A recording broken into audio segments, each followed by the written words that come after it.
wait, no. There we go. Ignore that I had the wrong stream background for a second. I'm gonna be honest, that countdown triggered the Pavlovian effect I get when you count down for ending the stream for us. Nice. Look at the Kingdom Hearts the Kingdom Hearts alerts. That's great. Okay. So, I don't know. Titan's Curse. Gee. Titan's Curse, you know what? indeed. I told myself that Have you heard of Hercules? you know what? I think I have. My God. Okay. I told myself I was gonna write a good summary of the book to start us off, and I forgot to do that. Realizing just this second that I forgot to do that. Funny enough. So I don't know. I'll make something up, I guess. But do we even need to do an intro? Like the third one. To be honest, I kind of forgot if we do intros for these or not. It's like a third one. Who cares? We talk about hey, books. Everyone, this is Luck powering on. When I'm and that's Lily. When I'm not angrily raging against I don't know, Netflix cartoons or whatever, we talk against Netflix slop. I like that. Netflix slop. Netflix slop. I say as if I didn't give the DMC show an 8 out of 10. You say Netflix slop as you died trying to defend the Netflix slop. As I died trying to defend it. As I just came off of watching a 1 hour and a half long detailed diatribe from Overly Sarcastic Productions about how Nocturne is amazing. It is. Funny enough, I feel like they actually ended up articulating some points about Nocturne that to me, like, they accidentally covered some points that I went over for a DMC video way better than I ever could have. Lily, real quick. Yeah. Will this train of conversation lead back into the Titan's Curse? Probably not. Let's go back to the Titan's Curse. Okay. That is one of the few reasons you brought me on. What? They're here. They're here to hear us talk. It's whatever. I feel like also our notes on the Titan's Curse were like, one, you rushed through the book in like one day because you ran out of time. And I couldn't help the fact I had an inspection and then a volunteer appreciation event. Ha ha ha. Idiot who works a wage slave job. Ha ha ha. Don't remind me. Yeah, so I actually I took my time with it, but also I don't like I took about a week to read it. I also don't necessarily think that I took, like, I'm not sure if you took any note. Did you take any notes actually? There's a question. I did. I in fact did. You did? Be they good notes or not, I at least have them. I took pretty sparse notes compared to what I've been doing for the last couple. And I feel like that is mostly reflective of the content of the book. Not that it's I actually like this book quite a lot. This immediately struck me as one of my favorites of the ones we've read so far. But my notes are pretty spare, and I think a lot of that feeds into something that I mentioned that I figured out way later on, which is that I think this book is a little bit like the Empire Strikes Back of the Percy Jackson series. Do you get what I mean by that? I'm gonna explain, but do you get what I mean by that? I'm gonna be honest, I don't think I quite get what you mean by that, because the Empire Strikes Back is kind of the emotional low point for that trilogy, where basically, like, oh yeah, Luke lost a hand, Han's in carbonite, Leia's a slave. I don't get that same darkness here. Really? Actually, you don't? I mean, by the end of it, not particularly. By the end specifically. Surprising and incorrect in my opinion. We're gonna debate that as we go along, I guess. To me, I read this as like, yeah, the kind of dark middle chapter, the one where it's like, you know, before this point, I think dark things have happened, you know, bad things have happened to these poor little children, of course, but I think this is the first one where you start to feel like there's consequences, you know. It's and you know, like because the child died. Spoiler alert, I guess. Thanks for prefacing that. Hey, so you said we're not doing intros. Yeah. Okay. Well, I mean, you know, obviously, spoiler alert for all these. We make these with the intention that you are Oh wait, did I misspelled the title, by the way? Let me fix that. Uh, Why? What part's misspelled? I misspelled Olympus. Oh, that's how you spell it. I Happens. saw the misspelling. I was just like, yeah, that looks right. You also have that demigod dyslexia, I see. It's like So I said back during the first book. I think I'm a demigod. I shouldn't read this. to me, the Titan's Curse is a like action-packed, kind of dark middle chapter. That like it's the one with which the stakes are established, where the tone is darkened a bit, where clearly now we have gone up maybe a good age rating and a half, and the story's progressing. We have real stakes. Bad things happen to these kids that can't just be reversed or brushed off of or character developmented out of either. You could also in that way compare it to like uh I don't know, Goblet of Fire with Harry Potter, where it's like, just a book or an entry in the middle of the series that says shit serious from here on out. We ain't playing no games no more. And also just happens to be really like action packed. It's a like tightly paced little read, even though I think it's technically the longest book we've read so far. I think. Um, Granted, I can't confirm. I'm using ebooks, so I kind of can't perceive that as well, honestly. Especially I since I just keep don't on have changing the the font pages size. remembered. I keep on changing the font size constantly whenever I think my recent font layout has it looking kind of like AO3, funny enough. So that was my recent, but I'll just change the font size and the font and the screen layout to my fancy constantly, and I use scroll mode anyway, so I really can't perceive the length of these books at all. But I think this is I believe this is the longest one so far. It's also very action packed. It's very fast paced.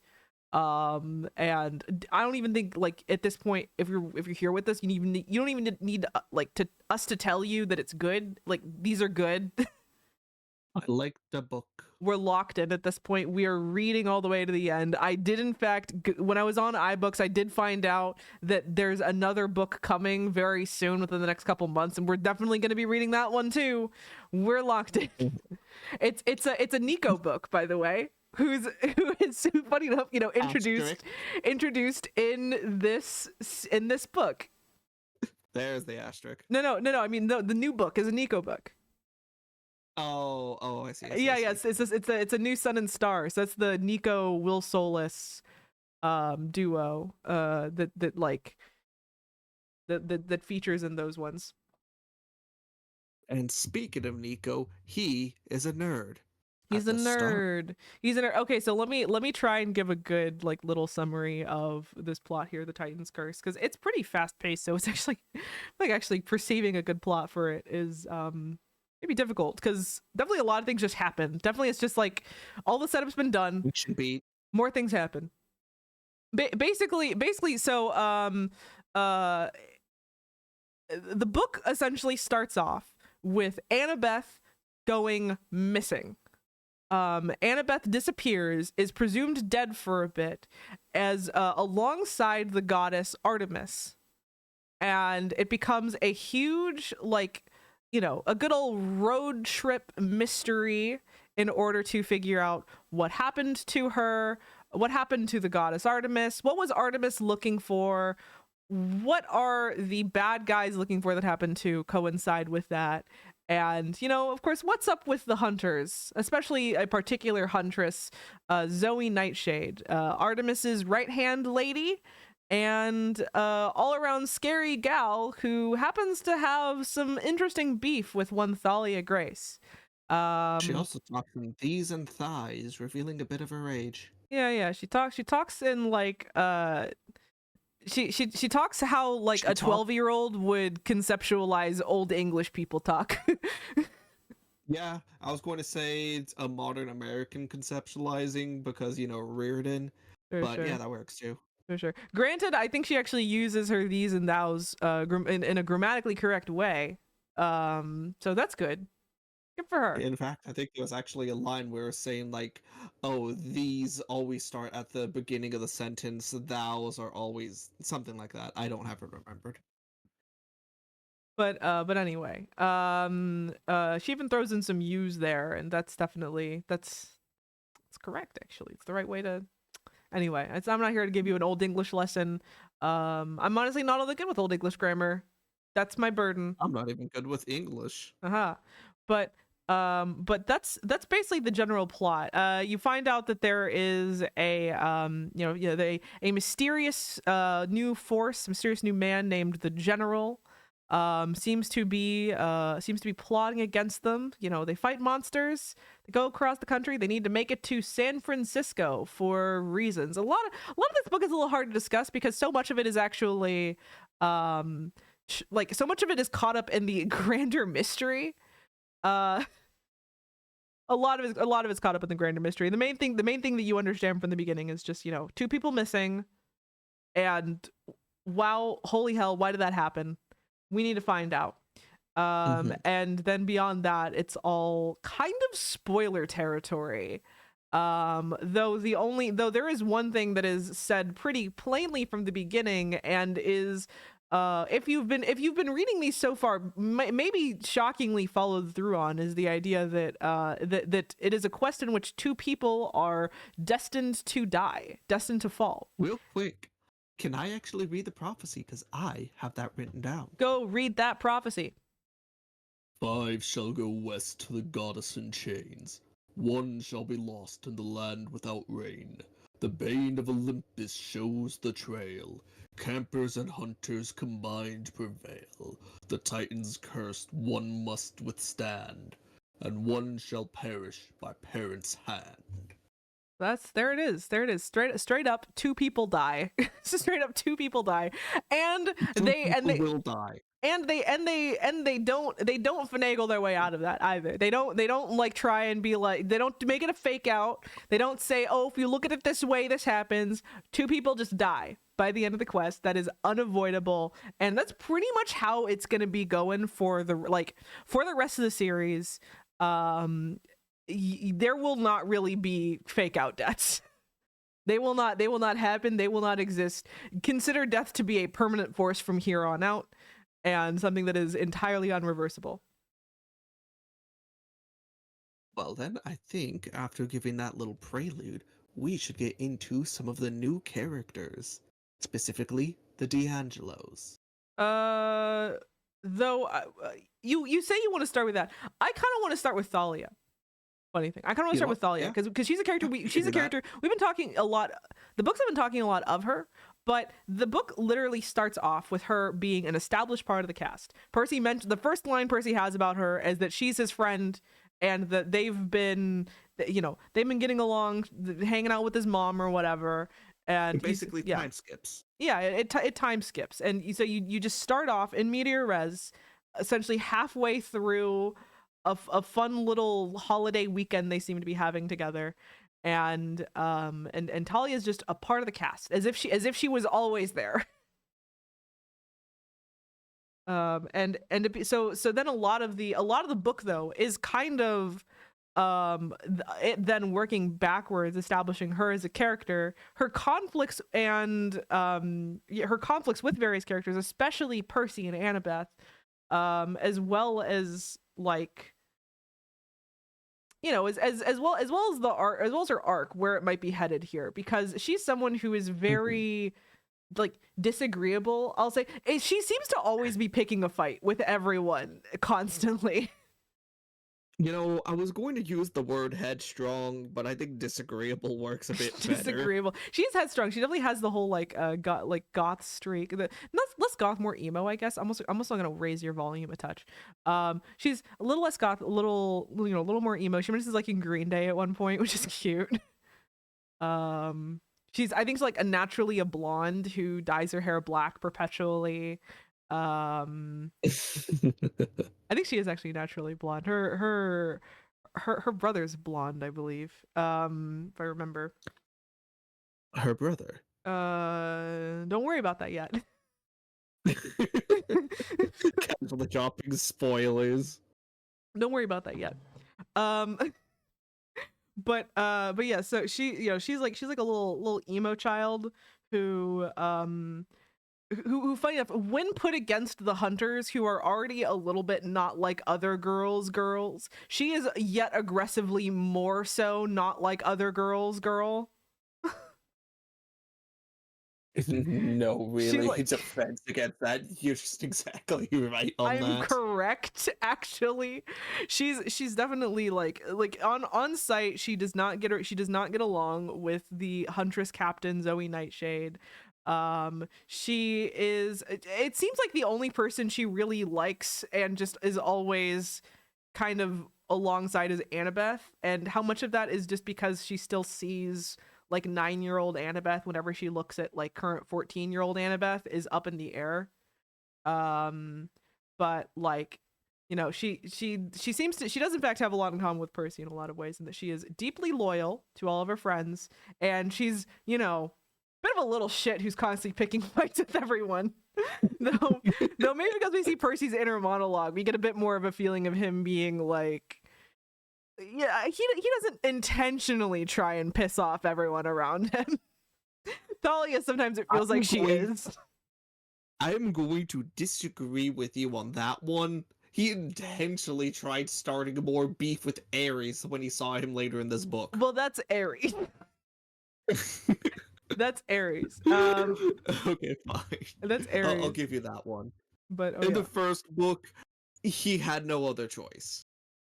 But like I think most of the time though he comes across as like a little an insecure little guy, especially in this book. So maybe and I'll bring out the chapter notes later, but in this book Percy's definitely going through a whole little like insecurity arc. A lot of it is just about Oh. like refinding his place, having a sort of lack of confidence, figuring out what he is meant to do, where he is meant to be, and like definitely experiencing a touch of ego death here and there due to his own failures. My man takes L's from basically beginning to the end of of the book. Not Is that necessarily one just with the a state triumphant of end. nature for him? That is the state of nature, but before he at least got to like, you know, generally, Bittersweet. yeah, he got his wins here and there. Where here his wins seem a bit more reserved, or at least undercut by some of the greater tragedies within this book. But anyway, Zoe, no, fuck, Thalia. Oh yeah. Thalia. So yeah, Thalia doesn't get along with anyone in particular. Funny little emo girl, not like other girls. Um, and honestly, really interesting. I like her a lot. Immediately, the second she was introduced, I was just like, oh, this is so interesting. I love that the book introduces her as being Percy's best friend, and or like not his best friend, but is a very good friend of his, A close, and yeah. a close friend. And then basically we spend the entire first quarter getting reasons as to why that might not be the case, because they are constantly getting on each other's Bickering. nerves, bickering, like not bickeringness. I think bickering is more like what he and Annabeth does, right? It has a cuteness Yeah, to you it. know what?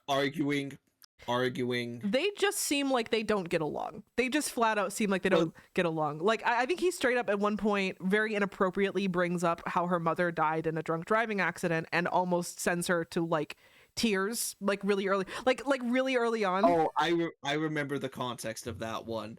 Cause she was thrown behind the wheel, and then he was just like, "Oh, hey, why were you so scared?" Like, it's nothing. Fast forward a little bit, she brings up her mother dying, and then he's like, "That's why you were scared to drive." Yeah, and it was Like, really, Percy? That is really insensitive. as inappropriate as any comment possibly could have I been. would I would also like to bring up, um, Percy had disobeyed. I'm putting this one in air quotes just because, technically no one's in a leadership role, but he disobeyed what Thalia had said to try helping Annabeth. They argued over this. And Yeah. then, later on, Thalia had actually said, "Yeah, I know you did this and I said not to, but I would have done that too." Yeah, it's honestly, again, it's honestly less that they're bickering and more that they are just like flat out not getting Arguing. along, not seeing eye to eye on like most things. And so what Annabeth said really starts to come to mind, right? The idea that they would Like, either be the best of friends or the worst of enemies, because they are very similar people, but they are also never on the same wavelength. Almost hardly ever. This feels like a friendship that was built entirely off of Annabeth being there. And then the second she leaves, it's definitely like, well, they do just don't know how to act around each other anymore. But she's very interesting though. I think she's such an interesting character. This book introduces a lot of really interesting multifaceted female characters, and she's definitely the first one. Though the second interesting one, Zoe Nightshade. Yeah. Zoe Nightshade. Zoe is a character where a lot of mysteries surround her. You're definitely not like, I don't think you're cognizant quite to the idea that there's all these mysteries surrounding her at first. Like she kind of just seems weird, and most of the ways she seems weird seems pretty explainable. Mhm. Like, so what, she talks like it's still the 16th century. Like Artemis's hunters are immortal. That's not strange. And so what, and you know, and that she's like insistent to go on this quest just seems to be a product of her being Lady Artemis's right hand lady. It all seems very like very understandable, Within character. very within character, very within bounds of what you would expect and what you can put together on your own. So it is kind of the fact that her character is in a lot of ways the crux of, or a major crux of the mystery of the Titan's curse, is interesting, is kind of a surprise, manages to actually be a twist in its own right, that she is in fact the most important character in this book, aside from just what she represents and what her hunters represent thematically, which I think I wrote down somewhere that like the whole like not like other girls thing. Thalia is obviously the most like in the grand spectrum of not like other girls to kind of basic. Where Aphrodite is the most kind of basic, and Thalia is the most not like other girls. The hunters are Since relatively you close brought to up that her name, extreme. I would also like. Yeah. Since you brought up her name, I would like to say I low-key am digging Aphrodite. She's just a trash shipper. Like her entire motivation was, I think y'all are cute. Go, do my bidding. Be cute. Definitely, she definitely has that bent of it that like it's mostly endearing, maybe slightly less endearing when you remember how she kind of views mortals as like little dolls and playthings, but that's like most of the gods. So even my Yeah, sweet I baby told this boy one to Lily, Apollo and is a bit that. we will get into him in a moment. But this is something I had told to Lily. Aphrodite feels like she treats these mortals as we treat fictional characters, where there is a level of disregard for them, feeling like you can control them, even though in theory they're supposed to be fully cognizant and sentient beings. Is why the shipper comparison really hits, and it's really quite prescient. Um, but yeah, so Zoe. She is Hmm? the type to bring out some magic and be like, I will make my fan fiction become true. I'm pretty sure that's how the Trojan War happened. That Look, is exactly how that look, that's happened, how the yes. Trojan War happened. That's why I brought that up. Perfect. So Zoe Nightshade. She is cool. I like her a lot. Yeah, Artemis's right hand lady. If you don't know about the huntresses, they are Artemis's immortal handmaidens, picked from demigods, mortals, nymphs, etc., etc. Just random ladies that decide they want to roll with her. In the myth, it's more of a thing of them being like, you know, holy maidens, you know, holy virgins. And over here, it's more framed as them just being young. Artemis herself actually appears in the form of like a 12-year-old girl. How accurate that would be to the original myths, who knows? But this is Percy Jackson, so it all kind of works together as them all being like kind of young, kind of on the young side. So Zoe Nightshade, it looks to be about the same age as Percy, Thalia, and the rest, so being about 14 or so, give or take. Um, and and yeah, so I'm like trying to gather my thoughts here. What else is there to say about the hunters? Oh yeah, not like other girls. They. The reason why they're so young is just because that is said to be before they start developing feelings for boys. Yeah, which is kind of interesting, the way it's framed there. I think is interesting. Because yeah, it is very much like I think the reason why Artemis even explains why she shows up as a 12-year-old, because she says that is about the average age before girls start getting like silly ideas of romance and start like losing self-confidence, you know, just like right before puberty basically is the idea. And like okay. As an ace, I'll side eye that a bit. I'll side eye that side eye that a touch. As doubly so as someone who's basically stuck with the Artemis and her huntresses are basically all lesbians. I'll triple side eye that. But I get it. I get what they're going for. You know, the idea that she is you know, like girlhood specifically is being centered here. And I understand what it's going for, even if I think there are ways in which it's slightly like ill-advised here and there. Yeah, I'm gonna be honest. When I was reading that, I was kind of thinking, if this was made in Japan, I would call this lazy for just being another trope. It is a bit. I think I managed to forgive it because it does not exist in a vacuum. It is within conversation of, you know, like Aphrodite and Thalia and Annabeth's views. It is like trying to have a more holistic view on it. This is just one perspective, one flawed perspective as well within all of this. You know, like Which is, which is why I'm willing to give it a bit more benefit of the doubt, because it does have that extra ties. Obviously, obviously Aphrodite is presented as being, you know, charming enough, but also capricious and a bit empty-hearted in a way that Artemis comes across as much warmer and much more loving towards mortals and her specific mortals in general, or immortals rather. Um, you have Selena Beauregard, who is at the beginning pretty offended when the hunters try and diss her, you know, just for believing in a thing like romance. And the book definitely is like it's not knocking her for being defensive about that. Nor does it nor does it like nor does it make Well on Annabeth it. or Thalia seem silly for being a bit, you know, still preoccupied with Luke, or with Percy in Annabeth's case especially. It, you know, with Thalia, yeah, it becomes a thing that she kind of needs to work through as she's going through the book. It's an interesting little background arc that happens there, but she's not viewed as silly or wrong for it.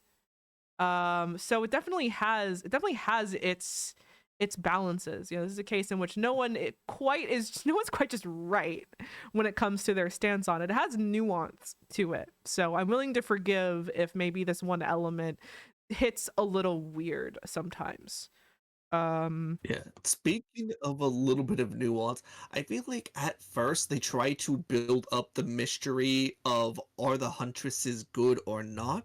Because at first Percy was a little distrustful of them. He was.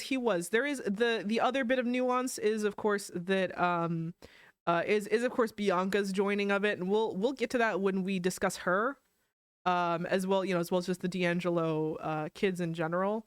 But yeah, he's definitely a bit miffed, a bit distrustful. I wish the book spent a bit more time interrogating why he was feeling that way, because that actually to me had maybe some potential. I at least read it at first that he was feeling a bit insecure, that this was basically a girls' club that he was definitely not allowed to join, and completely barred from it, and was more or less feeling insecure that he thought that this might bar him from having access to Annabeth, which is on its own a deeply insecure, borderline kind of misogynistic take to make, I which is honestly fine. He's 14, he's allowed to have that take. But but like I honestly read it a little different, because I at first interpreted it a bit more as Bianca, who had joined it in his mind, basically abandoned family. Where for Percy, he definitely thinks rather highly of good relation family. See Tyson, see Sally, and I forgot when he mentioned it, but he did kind of say something along the lines of, that was a bit of a selfish choice, abandoning your brother. he does So definitely I view it a kind of, bit as checking out. yeah, I think it can be both at the same time. It can be both that he's like maybe having his own thoughts about it that are less than kind, anxieties his and own judgment. anxieties. Yeah. I think by the end he's maybe just barely starting to come to terms with the idea that maybe Annabeth would want to go, and then it would be her right to do so, even if he's also in the mind of like, well, I gotta at least say my feelings to her before she can just go off and do that. But should we bring that up now? no, later for the end, genuinely. Okay. But like, you know, I think it can be both. I mostly wish that it allowed him, like, I think if there was one thing this book was missing, I think sometimes it was missing moments of introspection. I feel like the book is always going someplace, and that sometimes it really needed to like slow down a bit and like allow for a bit of introspection on the part of these characters, and that, you know, just sometimes it was it was so concerned with being this like really like fun, dark, action-packed adventure that I think sometimes it was missing story. Slower, introspective moments. Yeah. So but anyway, that's that, I don't know, was that section about Zoe Nightshade? Sure. Probably. So actually I kind of want to leave the D'Angelo twins for not twins, the D'Angelo siblings for last. Sorry, another pair of twins are on my mind. I think I know who. All right, yap away. I know you've been holding this in ever since book one. Apollo. He's always been my favorite. He's been my favorite since the beginning. Since I first read this book as a little baby child, he was my favorite. What can I say? He flirted with Thalia half-heartedly for 5 seconds, and that was all 13-year-old me needed. Oh goodness, no. I'm not sure if it's just because it felt more comfortable with my brain. I chose to interpret that as that's just his natural state of being. He wasn't intentionally making a pass at a minor. Definitely is his natural state of being, but also keep in mind, so just because of like where he exists as a character, especially with Trials of Apollo in mind, he's a character that is both like the parent of several major named characters, and also with like a 16-year-old boy at the same time. He's both. He's both. It's the funny little god paradox. He is in fact both. So I think with that in mind, I was able to like be like, yeah, I think this is natural state.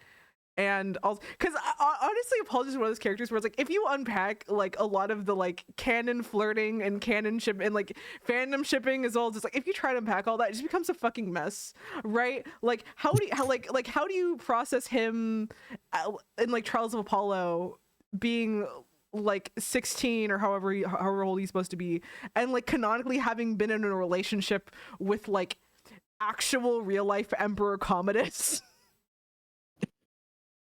Or the fact that in Trials of Apollo, he probably fathered like a good handful of the kids there. Or just like, how do you process just him again here being an immortal god, like low-key flirting a bit with Thalia and like with one of the huntresses or whatever, or like even confusingly at the end, I have a note where I'm just like, did he just ask Percy out on a date? What is this? I don't recall that one. Huh. I have the line set aside. It was kind of funny, but also before we get caught up with Trials of Apollo, let's just talk about his purpose in this story. Yeah, so his purpose in the story is being an annoying fucking sibling character, and it's great, and I love him for it. He literally Not agreed. He like Artemis just has all the campers, and she's like, well, I can't take you with me, so she basically just calls up her and this one he's her older brother, depending on whoever is the older twin changes based off of myth, but like this one he's older brother calls him up and says, hey, I need you to pick up these kids for me, and he basically drops everything and like goes over to like, goes over to talk with her, just like, hey, little sis, I'm here. And he rolls up like in a like annoying ass Lamborghini, looking like a frat boy.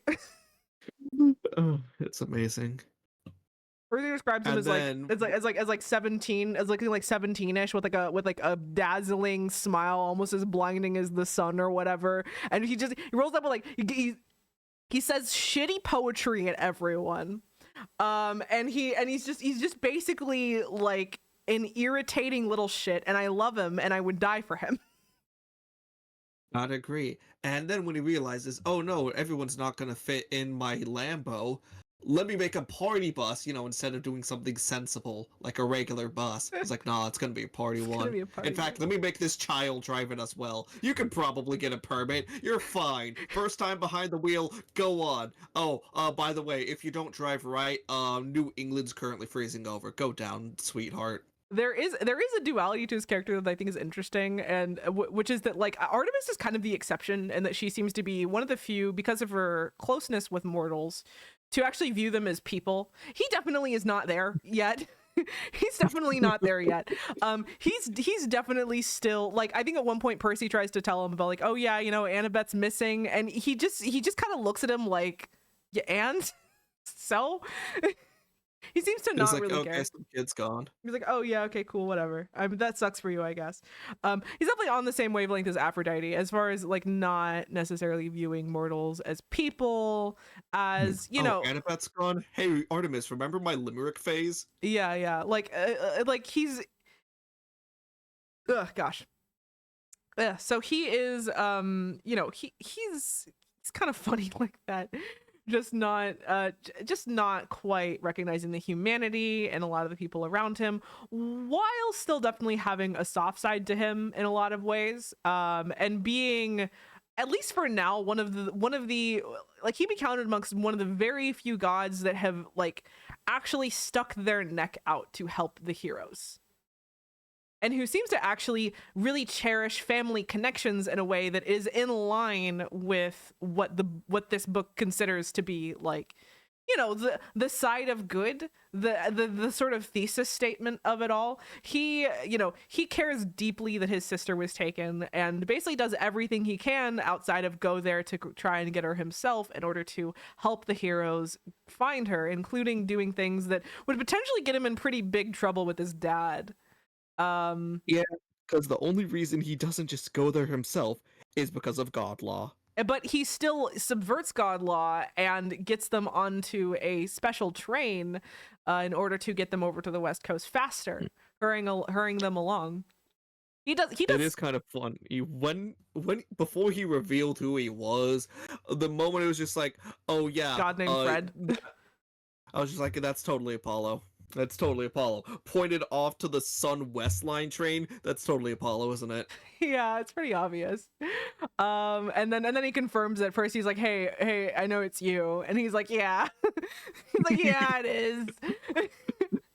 No, Yeah, but but keep quiet about it. yeah, keep quiet about it, or else I'll get in real big trouble with my dad. But he is the god. He's a god that like does. He's done the most probably out of the gods we've seen thus far, as far as like helping out the heroes on their quest. I think that's notable. It's notable that he's like the one that is like willing to subvert the rules when Mhm. shit goes down. That's important, and you can definitely see how the like you can see the bones for like a good potential character arc here. If only he had 5 books where he was the title character. If only. We'll get to that eventually, probably like next year. When next year gets around, we'll have gotten around to those. But potentially faster. We'll see. But yeah, he's really cool in my opinion. Before he ever had those books, he was definitely a favorite of mine. um and yeah, I could fix him. I don't. And for me, this entire time, I've just been thinking of, it's gonna be a little bit dangerous, my friend, this entire time. That's the wrong one. Hermes isn't. Well, Hermes is in this one for a second, but he's on his goddamn phone the whole time. True, but he has a very similar vibe to how Hermes was portrayed. He does actually, doesn't he? And that he's the kind of like funny little guy who's not necessarily like a good guy, but he's here to help. And just because of that, you gotta like him more at least than the people who are actively trying to kill them all. Oh, absolutely. May not be the same character, but it plays similar notes. Mm-hmm, mm-hmm. And in the meanwhile, actual Hermes is on his actual phone for this whole thing. It's literally just like he is Hermes is just kind of like, he's huh, playing Candy Crush on his phone. Yeah, just like, huh? Something happened? Something happened. Oh Mr. shit! I'm supposed to mail a package, aren't I? Ah, well. Dionysus does more. Dionysus does more than He Hermes in this. does. He literally does. And Surprising. I It's never shocking. thought he was gonna do more. Here, a small cul-de-sac for we already talked about Artemis a bit. I feel like there's not much else to talk about her because despite the fact that she's important to this, she's not actually a character who gets developed much over the time of this, and she's pretty simple, right? She likes her hunters. She's better than the average goddess as far as actually caring about, as far as actually caring about mortals and people outside of her narrow family. She's also included alongside Literally Apollo. Yeah. sacrificed. Yeah, literally sacrificed her freedom for a mortal so she wouldn't die. Yeah, Because she was a prospective huntress. I'm pretty sure if that was a boy, she might not have done it. might not have done it, but Annabeth, and she did for Annabeth. She helped Annabeth out, but Prospective huntress, yes. put her also right alongside Apollo as far as one of those gods that seems to actually give a shit about like family, and that seems to actually care about just like the basic theme of the series, just the idea that family is important. The woes of parenting, the not neglecting your children horrifically for 100 years, Making magical god bullets so you can put them in your biplane. exactly. Good father things. But we love My Dr. father's Chase. never made a. We love Dr. Dr. Chase in Chase this is house. great. We love Dr. Chase in this house. We'll get to him when we get to that chapter, but he's definitely worth talking about. But okay, so now D'Angelo siblings, of which we can go into depth with Bianca, I think, and we'll maybe leave we'll leave spoilers for as we're talking through the chapters. How about that? Wait, but first, I want to say this. Nico's a nerd. Nico's a He's nerd. never he's never going to become a big threat. He's just a nerd. All right, let's go with that irony there. Yeah, so I think because even though I did literally mention that Nico is in fact a title character in some future books, so he is clearly very, very important and does have a lot of his own arc to go through. For this book in particular, there's not too much to say about him. He's pretty much just a little he is a child who is more plot device than kid in a lot of ways, just to start us off. He mostly reacts. He is just a little kid that Percy and the gang pick up in the first chapter or so when they are infiltrating the school. He's just an innocent little guy. He loves his Magic the Gathering cards, Mytho Magic they call him in this, where he collects all these cards that they're representative of the gods, as well as these little figurines. He's a nerd who likes to talk about character stats. He doesn't know when's the appropriate time to talk or raise his voice. And he's cute, but mostly he's supposed to come across as kind of an annoying little kid in most ways. Like Percy is very much irritated by him. It's just like, child, please, we're trying to talk about serious things. My maybe potentially girlfriend has been kidnapped. Doesn't he like almost piss off Apollo at one point? It's like very dangerously close. If Apollo was the type to get pissed off at like a little baby child, it might have gotten bad. If he was Mr. D instead. I don't remember about specifically pissing off Apollo, but if he did, it probably had something to do with him bringing up, oh, these are your stats. I think he like brings up something inappropriate. He like says something like I could be. He like says something that's like inappropriate timing, and Percy's like, oh, maybe not right now. maybe not right now. Funny enough, though, he actually did help save Percy from Dionysus. He did actually in the end, but yeah, he's basically just this little kid who's kind of an annoyance. Percy is like halfway between putting his head through a wall and like crying on the inside because every time he says something that's a little shit, he's like, oh my god, I sound just like my mother. What am I doing? Where's my life going? What is this? Oh my god, he looks just like I did as a kid probably, and that's embarrassing. And so he's just cringing, Percy, basically. Conversely, is also thinking, did his sister just abandon him? Yeah. Halfway, right as Percy's having emotional crisis because he's for once not having to deal with He's for once having he is an only child for the first time having to deal with having a younger sibling type around him. You can really tell. You can really tell that's what he is.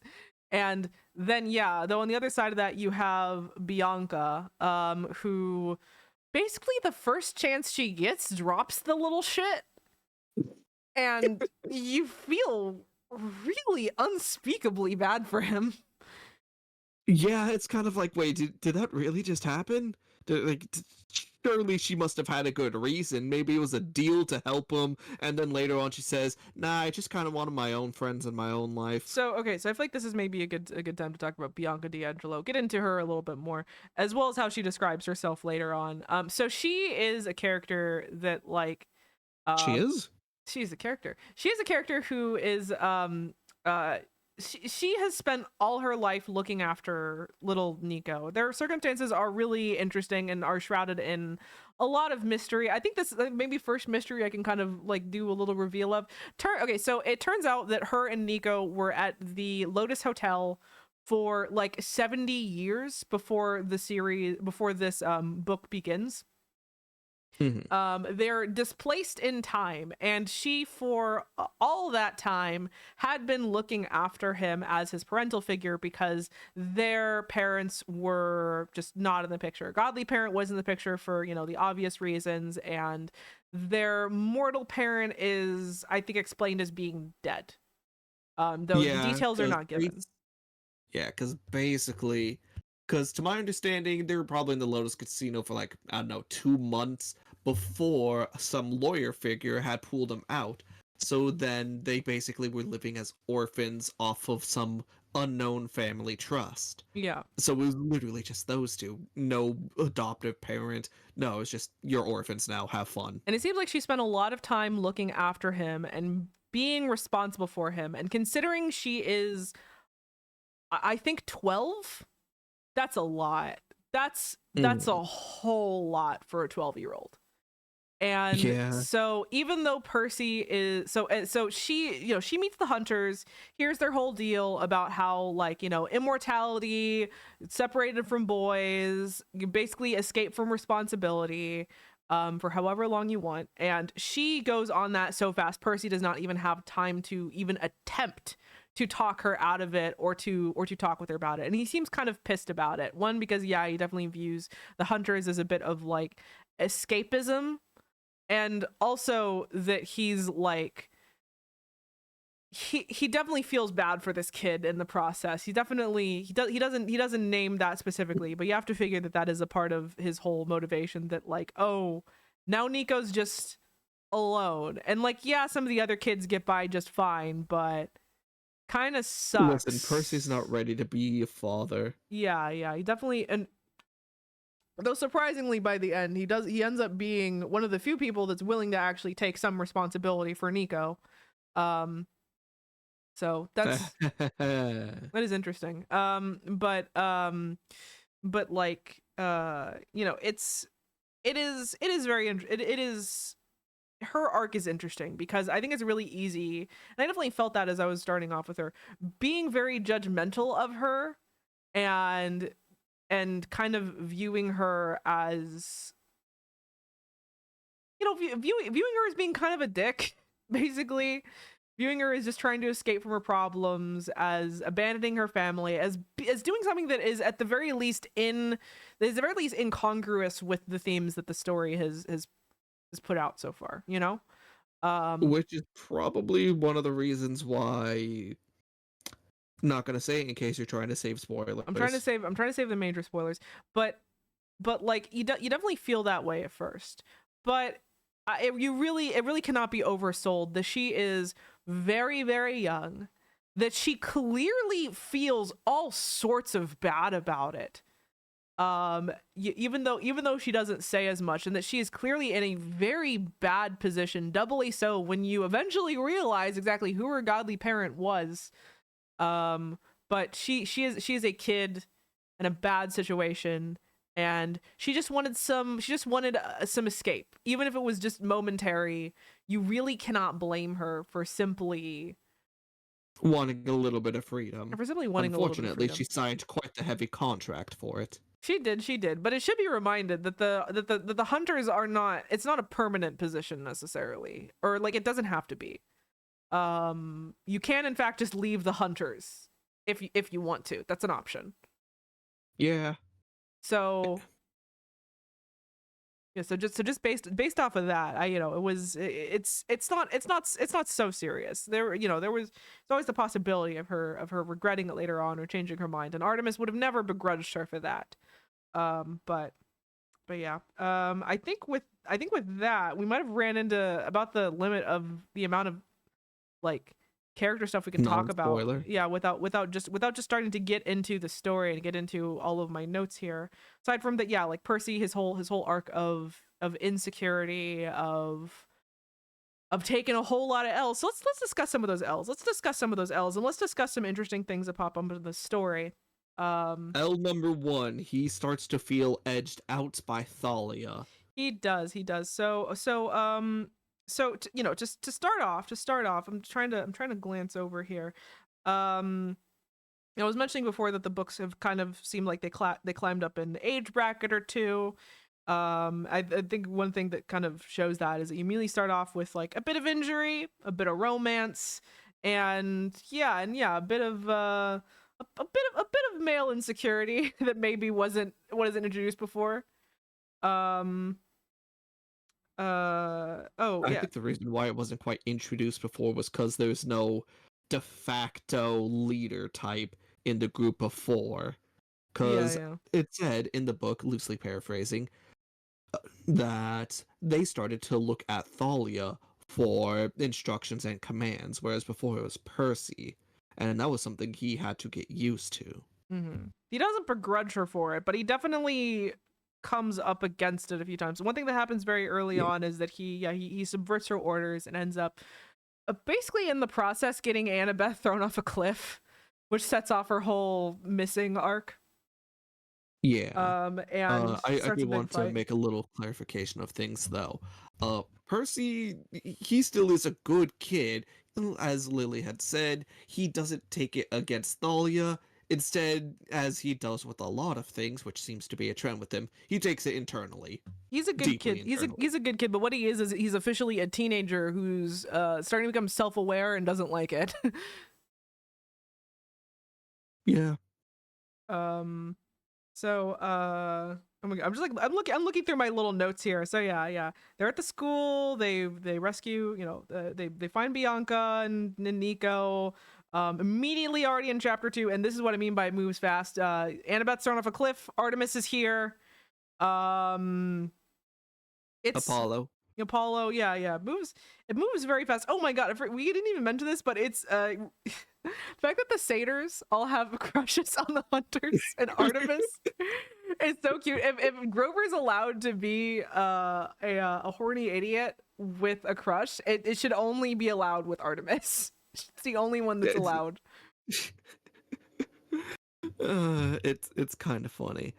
How canon is that to like proper Greek lore? Not at all. Not even like a little. The satyrs are mostly like horny idiots that hang out with like Dionysus. Gotcha. Like Pan and Dionysus have a lot of their domains have a lot of overlap. Artemis mostly has no patience for them whatsoever, but the in-universe explanation as to why they like her. She's the eternal maiden, and there's fawns literally fawning over you. Yeah, as well as her whole ties to nature are interesting. Not to bring up in fact to bring up Apollo again. I do think it's interesting their whole dichotomy of like her being very much a goddess of like the wild and the hunt, and Apollo very much being a god of civilization, medicine, things like that, art and poetry. It's interesting. But Apollo being the annoying older brother type. And here's a fun thing we can bring up around here. So yeah, they go back to the camp, and one of the first things we get, I think is really interesting, is that we get a scene with Mr. D in which, so before, up until this point, it's been like like Dionysus has been a character that's been like a bit of a curmudgeonly little guy, right? He's like you can like see his whole thing, his whole shtick from like a mile away. They're like, oh, he's like the jackass with the heart of gold, and like he actually cares for these kids and don't mind all He that just won't bluster. admit it. In these first couple chapters, though, especially here at the camp, but especially when Percy comes across him later, around the Empire State Building when he's heading up for the winter solstice, he seems to just actually fucking hate these kids, like actually despise. It's the first time you actually genuinely get that impression that he despises these kids, that he is one bad day away from smiting Percy, and being away from the camp, he's thinking about it. Yeah. And during his little diatribe of how he talks about, listen, heroes have done terrible things, which is why I don't trust them. Mhm. Look at my wife. I miss my wife tales. And then he cheats on his wife. And then he cheats on his wife. That's great. That's great. That's great. That was such that Percy, that was vile of you to say. I love it. Never change. That might have been one of the other times Percy tried starting shit. You got very, very close to just Dionysus snapping his neck right then and there. Keep in mind, in this scene, Percy was wrapped up in Dionysus's vines. Honestly, that's why I started to think where it's like maybe the only difference between Thalia and Percy is that Percy has like internal dialogue, because I feel like from any other perspective, that just feels like he's starting to start shit. He's trying to start shit on purpose. Really, he mailed Medusa's head to Olympus. But then we know what he's like though, and so he just comes. We know he's an idiot that doesn't think through these things. He just has no impulse control. Thalia's also that. But from the outside, she comes across as a lot meaner. It's that moment that's the thing. Thalia is perfect because we realize how Percy comes across to everyone else and why he seems like such a malicious like idiot. Yeah, because like literally during that one scene I talked about of him mailing Medusa's head to Olympus, Annabelle was like, dude, you do realize how bad that is, right? How are you this impertinent? It's like, I don't know, dude, screw him. I gotta say, if there's one reason why I am so looking forward to Heroes of Olympus, especially Son of Neptune, that we finally get to see Percy from the perspective of other characters, and it's beautiful. It's great. It's perfect. You can say whatever you want about those books, and they're not everyone's favorite, but that element, flawless. Seeing him from everyone else's perspective is so good. Oh yeah, interesting thing this early on is we get a pretty good case. It's not overly lingered on or even explained. We get a good case study as to why the big three probably shouldn't be having kids, and that's Thalia and Percy having a fight after Capture the Flag goes wrong and the hunters win. And that they keep in mind this is because Percy yet again disobeyed orders. Yeah, he once again was took exception. Took exception. They started a fight and they just start like flinging superpowers at each other. She like shocks him with a lightning blast, like throws him several feet. He like summons the whole lake bed. Like go upon. It's that moment where you're like, oh, this is why they're not supposed to have kids. This is why they're not supposed to have kids, because these kids are preternaturally disposed to just hating each other's guts, and they have superpowers.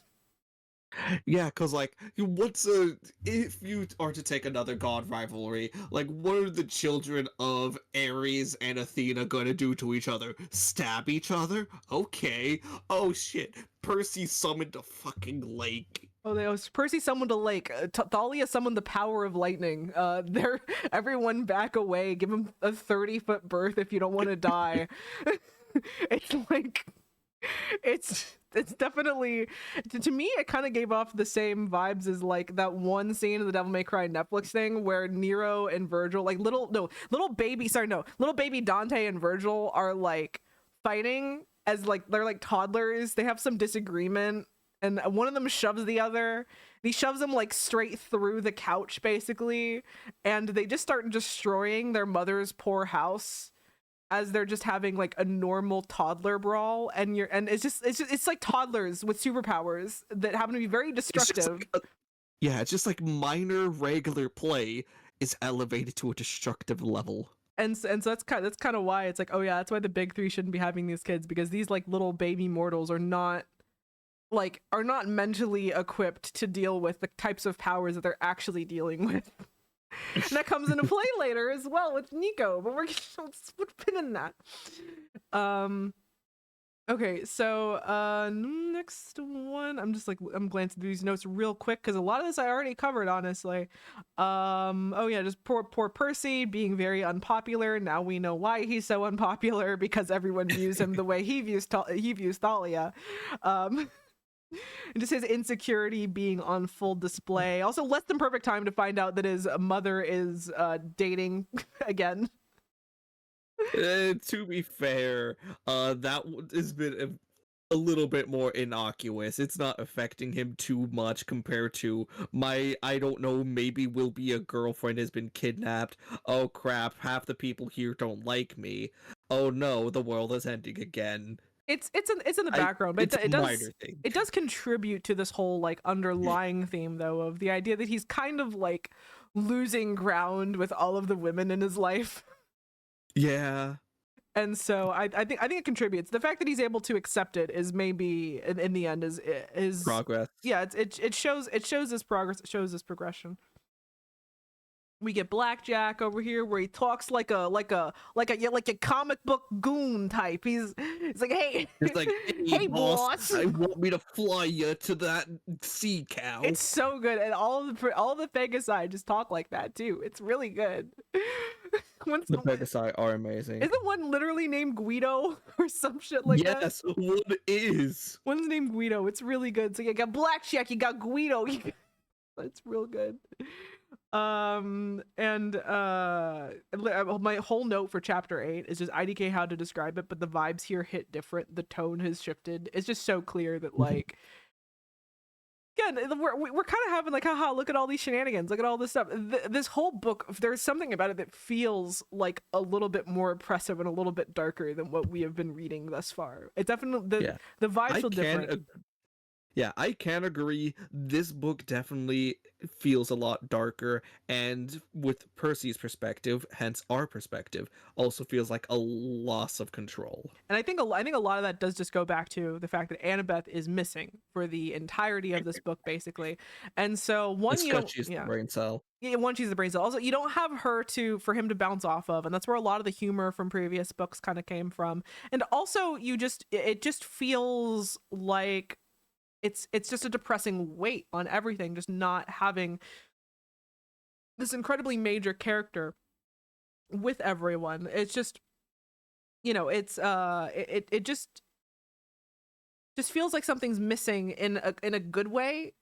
Can I do you get that? It feels like something's missing in a good way. It feels like a loss has happened before even any major losses actually happen. And yeah, also it's basically a good shake up to the status quo. Yeah, everything feels a bit more serious, a bit more dire. And then once again, also because the next chapter is the very one where Mr. D seems to really deeply consider for the first time snapping Percy's neck on the spot with their whole fight. What was the trigger for that one again? Which one? For Mr. D being so aggressive in that beginning part. What was the trigger for that again? I think that, well, the first one is just because like Percy once again is subverting what everyone else told him to do and is going off on this mission that they all told him explicitly not to go on. And so he's just pissed off by that to start off, and then of course he brings like Dionysus's wife into it at one point. And I think I even noted at this point that like it is around this time you start to notice that he is being called Mr. D a lot less and Dionysus a lot more. I took note of that. I'm like, I did not notice that actually. They call him Dionysus like more than half of the time they refer to him at this point, and I thought that was really interesting to be like, oh, this is where we're supposed to like remember that he's not just some goofy little camp counselor that has like that like is kind of annoyed at Percy and is like a god that if they pissed off could cause actual harm to them. Yeah, and it'd be well within their rights too. A god is a god as much of a threat as any of the others, and substantially less nice than some of the others if we're to bring in, like, you know, of course, Artemis and Apollo into this. um Yeah. and of course here, you know, just Thalia seeming to not get along with most people. I think it's around here that, well, before at this point it was pretty clear that her and Zoe had some kind of history having to do with Thalia having almost been recruited by the Hunters at one point, though seeming to have it's, I don't think that's stated directly, but I'm pretty sure the main reason why she doesn't is because of Luke, and to a lesser extent Annabeth, because she's not willing to give up the attachment to Luke, and also she doesn't want to pull a Bianca and just leave poor little baby Annabeth alone. For some reason, I think it was actually stated directly. I think I remember them saying some, not his name directly. Way but later it was, but for a while, yeah, it's just implied. Yeah, And again, okay, even later, I think it's really only stated, and that like, well, for we'll get a there. man, Well, not necessarily for we'll get there. Luke, if Eventually, I remember eventually she has her whole arc basically, and by the end, you know, we'll see. But also this is the introduction of the general, a mysterious guy not mentioned by name, just called the General for a long time. So I'm not going to mention the name until we get to it. But he's maybe one of the first villains that is like genuinely intimidating in a way that some of the others aren't. Like, he's not like a goofy biker guy, and there is still some goofiness surrounding a lot of the like bad guys. There's still supposed to be a kid's book to some extent, but he definitely hits a bit different than maybe Ares did in comparison. Yeah, because adding on to a little bit of goofiness around some of the villains, the General was just a comic villain general. He is. I don't know. Maybe there was something in his description that I found a bit more like intimidating. Maybe it's just that he was physically intimidating. Maybe it was just the way that Percy reacts to him at first, but he just came across as very powerful and capable in a way that previous villains have not, even if he does kind of shy away from like the kind of sickly Luke at this point, which that's a big thing. Luke is described several times as not looking very good at this point. His scar is described as being irritated, looking more fresh than it has in the past. And he is Percy just says he looks pale, he looks sick, he does not look all right for one reason or another, and yet he does seem to have something of a presence among the bad guy ranks. So that's not explained for the entirety of this book what's exactly going on with him, but in fact, we'll it get kind to of does it. seem like he rose up the ranks a little bit more since Thorn is beneath him. Yeah, and it's just it's interesting. There's a lot going on there because this is such a middle chapter. They're not explaining a lot of it, and they're not going to until for a little while.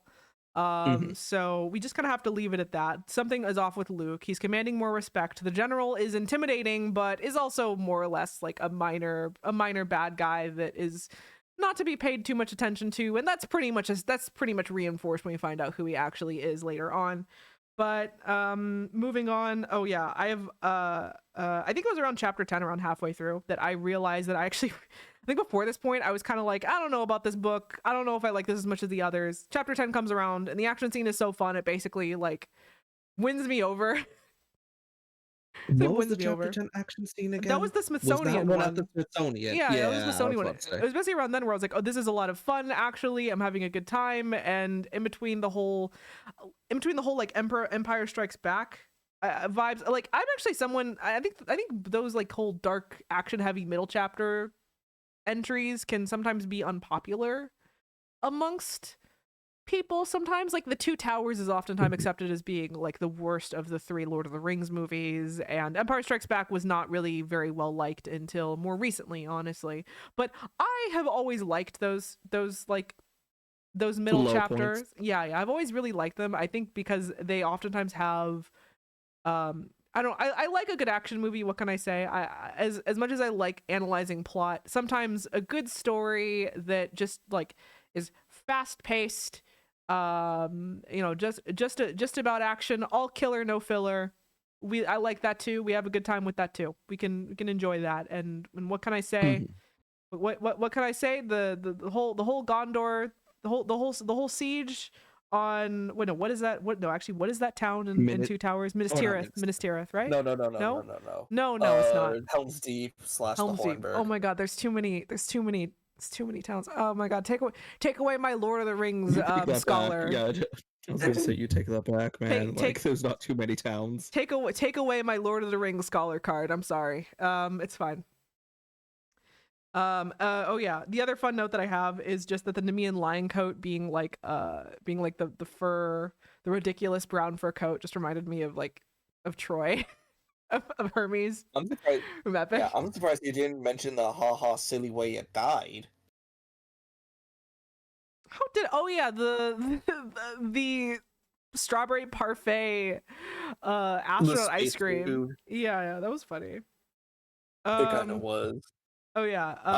When I was reading that part, I was just like, okay, he's going to the gift shop. It's not opening its mouth all the way. What's he getting? Is he getting like an umbrella to open up its mouth? No, it was food. He got food.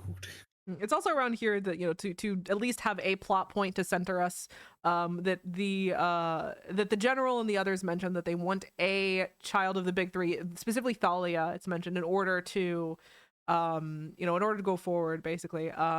You can tell that, as maybe Luke kind of put his finger on the scale here, but as the prophecy goes, they need a child of the big three in order to win this thing.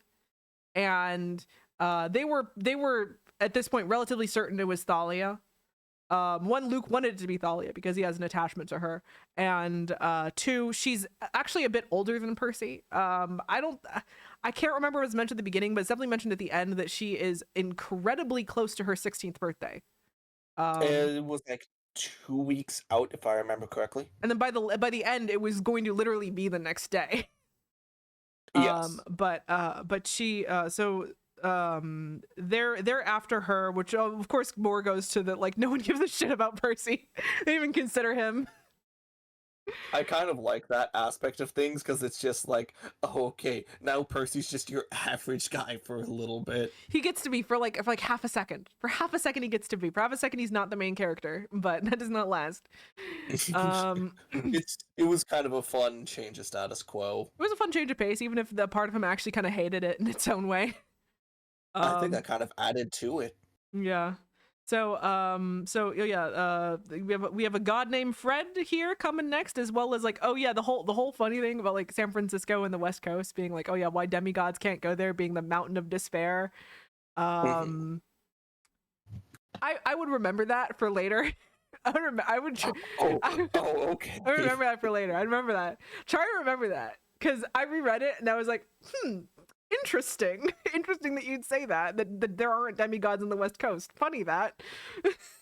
Honestly, I kind of, because of what you had told me, as well as how things were treated, I was kind of assuming that on the West Coast was going to be the Roman camp. Do you want me to just tell you? Yeah. It is. It's there. Yeah. It's on the West Coast. That's why I was like, yeah, sure. The Mountain of Despair is why the Greeks shouldn't go to San Francisco. Let's assume that. let's assume that. Wait, so you know what? I'll ask those questions when we get to those books. Yeah, ask those questions when we get there. It's a ways away. Oh yeah. Oh, I did make a note here where actually, yeah, the hunter. So this is where you find the hunters tried to recruit Thalia, and they had warned her about Luke. And it wasn't said explicitly that she refused due to Luke, but again, it seems to be like implications on implications. If you don't understand that at this point, then you're not reading it. Yeah. And it seems like it at least seemed to me that, and of course there's a huge character flaw with her. She seems to not be the type of person that likes to admit that she's wrong about things. And so I was kind of wondering if that was like contributing to the whole rift with the hunters, that she was really not wanting to admit that she was wrong about Luke, and was very much doubling down and being a little shit to Zoe because of this. I mean, I would not doubt it. Oh yeah, this is where I started glazing Apollo a bit more in my notes, but I already did that, so we're gonna move on. We can't spend forever on him. And Much to your dismay. yeah. Though there was a funny little note where the little wait a moment, how old is Zoe Nightshade actually? When she mentions, because I think before this point you could have maybe reasoned that she was just from like the 16th century or like Shakespearean times, that she's using a lot of these and thous. But then she mentions something that throws that into that like kind of throws that on its head, where she says that she hates English because it changes too much. And it's like, oh, Yeah. maybe, yeah, okay. Maybe she's older, in fact. Yeah, in fact, the first tip off of, okay, so she's definitely not from the first 100 years, is she was saying, like, oh yeah, I've been around since the automobile was made. Yeah. But I mean, well, she said that, but then even then, just like before, you think, well, maybe medieval times, and then no, even way earlier. In fact, probably before English existed. And in fact, yeah, that ends up being the case. But though this is a moment there where I have to admit that I completely forgot where her character was going or what was going on with her, just because it's been like so long since I've it's been forever since I've read this book. I remembered it much less than I did Sea of Monsters, honestly, and at least with Sea of Monsters I had the Odyssey as like a general as a general waypoint. But also, look, can you try and talk? I'm talking right now. Okay, there we Go go. on, Sorry. you're talking about the general waypoint. Sorry. I was just really wanting to listen. No, a notification came up and I didn't hear it, and I was worried for a second that my audio had gone it had gone to shit, but we're still good. Okay. Yeah. So the Odyssey was a general waypoint for Sea of Monsters, but here I was mostly lost because there was nothing that was directly based off of it. It's vague. There's vague Vaguely. parallels with the labors of Hercules. And I do have to we actually had a conversation about this off stream. I do have to preface, Hercules is what they call him here, not Heracles, not the Greek name. They call him Hercules, the Roman name. And as someone who was once an annoying teenager who said, haha, the Disney Hercules isn't accurate to the myths, he should be called Heracles since it's all the Greek. In all fairness, I do preface this. The Roman Hercules is the form of the name that is more deeply ingrained into English and has been for a long time, far before Disney ever got their grubby little paws on the myths, on trying to do an adaptation of the myths. So the fact that this book calls him Hercules for the most part, I think they hardly ever call him Heracles. They maybe call him that once in The Lightning Thief, and then it's Hercules for the rest of the whole thing. It's not incorrect. It's genuinely just not. And by English conventions, it's correct technically. So. And this is the point where you could start to agree with Zoe. I hate English. It changes too much. Also fair, but yeah, it's within bounds. But you know, but outside of that, though, there's not really much to reference as far as where the plot is going, and so I mostly found myself forgetting who was who. I even forgot who the general was supposed to be, even if it felt painfully obvious by the time you got to like chapter 14 even. But I'm going to be entirely honest, I actually did not clock in who the general was, just because I was unfamiliar with a lot of these myths. That's interesting. But anyway, I also made a note here where I'm having fewer overall notes, and I'm actually sensing we're probably going to finish this faster than maybe some others, just because we got the setup out of the way. Kind of just an extended action scene. An extended action scene in a lot of ways. There's not a lot, and like the action scenes in the past, we don't have a lot to say on them because there's not a lot to say outside of just like, well, this was well done. It was exciting. It was like, well, like there's not a whole lot as far as like thematic goodness to chew on. And you might notice that I'm saying a lot that like whenever I do try and start off with a theme, oftentimes I can't say much more about it because the book itself glosses over a lot of these themes or leaves a lot of it to speculation. Like the stuff is there, but it's just not a front and center in the same way that it was in previous entries. And the only the only bigger thing I could talk about with one of the fight scenes is there was some undead. They were saying like, oh no, how do we kill them? Bianca stabs one like, oh shit, how'd you kill it? I don't know. Yeah. Which is probably our first clue onto who Papa is. But anyway, it is interesting though, just that like I kind of wonder if maybe this is one of those books where a touch of editor meddling got in it, where it's like maybe at one point the book was substantially longer, and because you even get the sense of that with the way it starts, the fact that it kind of just starts. There's no real like prologue or lead into it. It just begins. So I wonder if maybe there was a version of this book that was substantially longer, and then the editors kind of came in and said, I'm sorry, Uncle Rick, you cannot in fact make a book that is twice the length of the other ones thus far. You have to cut it down. And so maybe some of that stuff kind of got reshuffled a bit, and so I wonder about that. But you could try emailing Rick. I could try emailing him. Maybe he'll answer his emails. Maybe I think he answers his Twitter mentions sometimes. Should try it, but no, absolutely, I'm not going to bother that man. I'm not going to bother that man with our shitty podcast. That's a legitimate question. Not going to bother that man with our shitty podcast.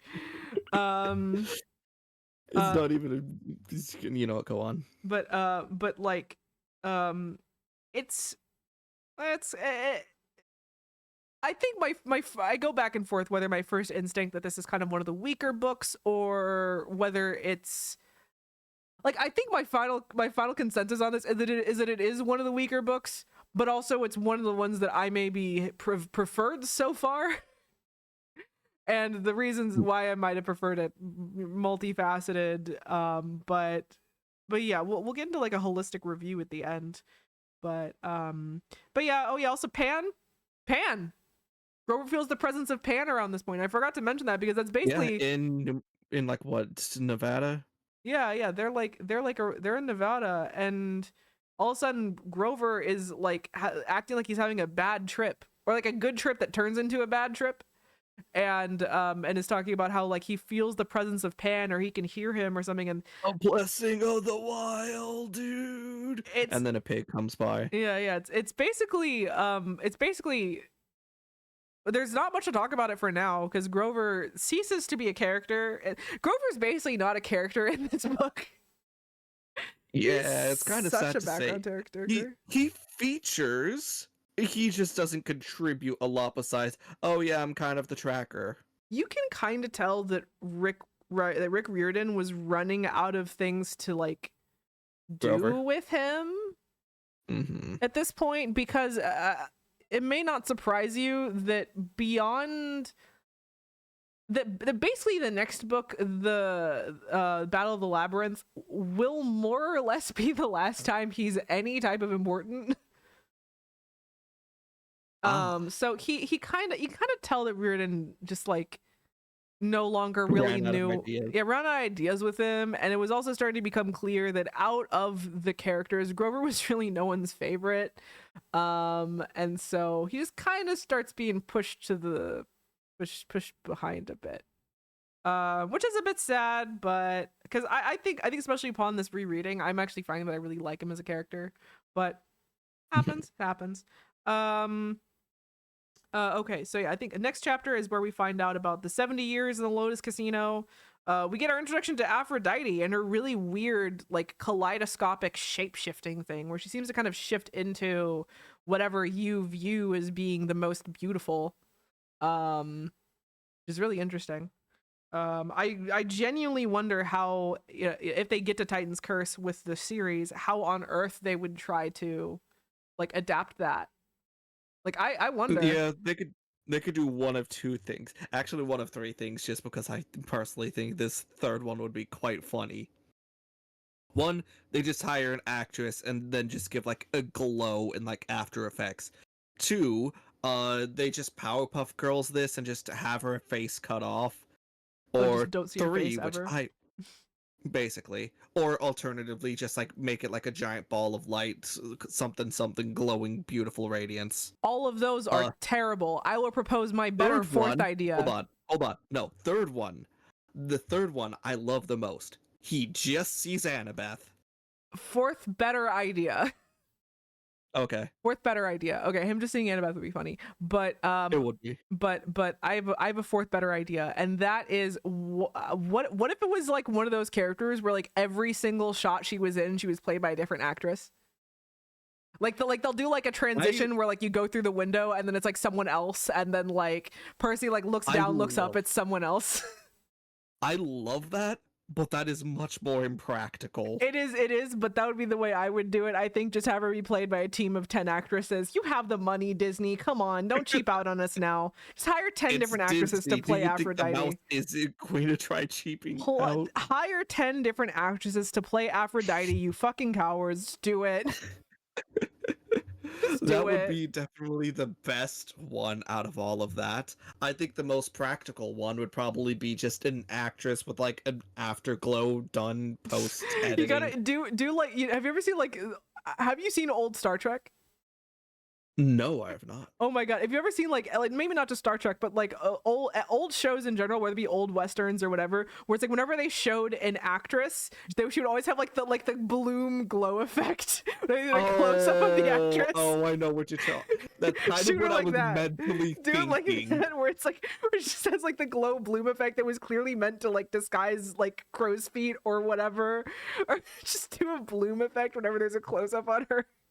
And just make it look so conspicuous and so different from everything else. Do that shit. It'd be so good.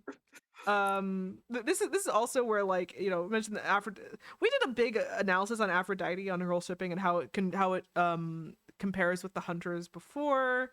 You don't really need to go over that now again, but just, you know, there's a lot of nuance to it. It's a whole spectrum. It's interesting. Honestly, the more important thing we should probably mention here that we've been lampshading, and maybe now's the time where it's like, oh hey, we've been avoiding big spoilers. I feel like we're about to reach a point of no return, actually. So if you like thought we were kidding, turn around now. Go read the book. It's good. Right. We like the book. I'll start off the spoilers. So it starts off with Hephaestus being a cuck. Okay, so god damn it, why'd you have to make me laugh before we go into the actual serious part? Because I wanted to make you laugh. Oh my god. Okay. Funny. Okay, so Bianca dies. Bianca. We're not even talking about why I brought up Hephaestus. Bianca dies. Bianca dies, and it's real depressing. She dies specifically trying to get because she steals a figurine of an at the time unknown god, the only one that Nico doesn't have in his Mythomagic collection, from Hephaestus's junkyard, and a big monster comes over to chase him about it. She dies going in to defeat it, in a way that's kind of interesting, because there is that little moment of like, oh hey, there's no body, is this a fake out? But then in fact the book is quite insistent that it's permanent, and it is. I'll say, like, I'm just gonna go out and say, like, it from here on out, the fake out deaths will be more the exception than the rule, and that more or less death is considered incredibly permanent, even in a world where, like, you can just visit the afterlife. It's not that doesn't mean that you can get them back, or that that's even a possibility. Hades isn't doing so many Orpheus and Eurydice bargains anymore nowadays. But yeah, Bianca dies in a way that is interesting, because like it kind of shows her own uneasiness with the decision she had made about joining the Hunters, right? That she's getting a thing for Nico specifically really shows that maybe she was having second thoughts about it. Maybe if she had the chance to go back, she would have, like, she would have quit. She would have gone back to Nico. She would have been an older sister, even at her own detriment. But she just kind of dies before any of that is able to pass, and it's real depressing. I think the thing also is, I don't think she even had the chance to ask herself that question. She didn't, is the thing. She's just kind of cut. It's her whole arc, her whole thing as a character. It's like any potential she had is cut off in a way that is explicitly quite tragic. And it's like the first death in the series that genuinely kind of hits you. It's the first one that you're meant to feel something from, and you definitely feel that heavy shroud over the rest of the series, especially through the next chapter, as they're like just trying to make jokes at each other in a desperate attempt not to feel so horrible and awful. Yeah. It's heavy. It's heavy. This book. Plus, I Yeah. forgot. Is this before or after the turning point where Thalia and Percy starts to not necessarily make up but understand each other? They start to do that, I think, right after the death. Okay. I kind of was Right after the assuming, death. just didn't want to say something inaccurate. Yeah, right after the death, you can tell that Thalia is really rethinking a lot of things. Her and Zoe are like in the front of the truck for a while, and there seems to be a huge long conversation that they have with each other that we are not privy to. And right after that, Percy is is surprisingly understanding about Thalia's fear of heights. When Grover suggests they take a goat path, and he instead uses his powers to allow them to go uphill or upstream in some canoes, and that's when they come across the dam, the Hoover Dam. That's where we get all the dam jokes. Oh, that's right. The Dam jokes, iconic, honestly. Absolutely. It's such a memorable scene for so many reasons. One, because it's like just an immature, great joke. 10 out of 10, honestly. As a kid, I was so scandalized. I would see myself making those jokes. Scandalized as a little baby child, being like, they said damn like 5 times, but they disguised it by saying by being the other kind of damn. Ha ha ha. Very funny. But also Again, because it's literally I would have made with my friends. But it's also like so clearly a cope. You can like feel the pain as they're like laughing through it, that it's just like, oh, it's painful. Oh, it really hurts. Oh, you can tell these kids have just been through it. This is, Annabeth is missing. Bianca's dead. Nothing is all right with the world, and yet they are having to persist to move on, to continue on, and it just hurts in such a beautiful, wonderful way, and it's very good. This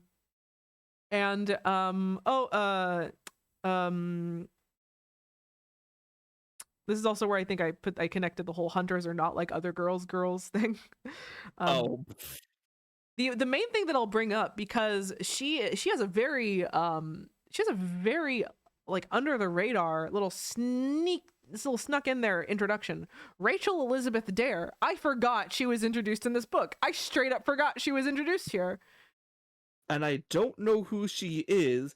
All I know is that everyone was saying, this is weird. I guess some mortals are just like that. And then Percy's like, oh yeah, my mom's able to see through the mist. I guess she just can't do that too. Yeah, it seems to be pretty common, honestly, with the mortals that, with the mortals that tend to hook up with gods. They usually do so because they have some kind of ability to see through the mist. Not always, actually, funny enough. There are a couple notable examples where that's definitely not the case, but a lot of times, yeah, mortals there seem to be mortals that can do that. They can see through the mist a bit, and she is a fun little introduction to it. She will, in fact, be back later on, but for now, she's just kind of a blink and you'll miss it character. She's a bro to Percy for a second, where she distracts the weird skeleton guards and sends them a different direction. But then after that, they kind of leave, but yeah, just remember her. Just remember her. She's cool. I like her. Alrighty. Next one. Oh yeah, I love the whole Percy bullying Nereus. It's great. Oh yes, of course. bullies this poor little sea god. Just tackles him and then just does like SeaWorld shit with him. It's such an out of nowhere little scene. Yeah, literally he was saying like, why do you heroes keep going after me? Leave me alone. I just want to go fishing. An element we forgot to mention, because it seems hardly important until it comes back, is Bessie. This is where we find out Bessie is like important. The Ophiutorus? The manatee. Ophiutorus? The manatee, yes. Ophiutorus. Yes. It's a sea cow. But it's like literally a sea, like a cow and a serpent. And so this cow, it's like a little like juvenile sea serpent cow that Percy rescues really early on after Blackjack just tells him like, oh hey, there's like a thing that stuck, go help it out please, some nymphs want your help or whatever. Turns out that this cow is in fact super important. Turns out that that like monster that Artemis was hunting, that she got snatched while hunting for, was in fact this little guy. It's no monster really. It's no evil thing. It's just a magical creature that happens to be incredibly valuable. Like incredibly valuable. A once in 3,000 year existence. Yeah, literally fate of Olympus valuable. It turns out that if you sacrifice the thing in a specific way, that you can gain like immense power, and each side wants it basically. The Titans, the Titans want it to fight against the gods. General wants it in order to get the power to go against the gods, and the gods want it in order to fight against the generals. Fight against the Titans and the general or whatever. They barely know about the general. Honestly, now that I'm looking at that, I'm just like, oh. Why didn't Artemis just take Apollo to go get it together? That might have saved everyone a lot of trouble. But okay. The reason why is because she didn't want to rely on Apollo. That's the easy Little reason. sister complex. Do I have to call? Basically, it's just like, do I gotta call my brother? I really don't. But he's so annoying. he's gonna lord it over me for the rest of our lives if I need to rely on him for this shit. Fair, honestly, fair, entirely fair.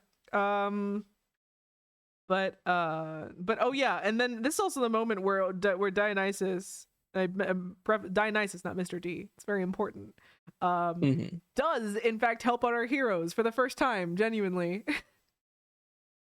Percy calls the big house intending to tell Chiron about what's going on, and instead gets Mr. D.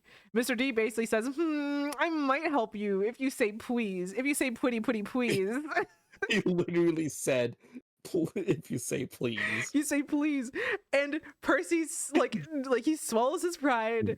He says, please, can you help us? And Dionysus just like kind of snaps his fingers and like puts a plague of madness upon the bad guys. And it's great. It's really great. It's very OP and very kind of like, it's very funny in a terrifying kind of way.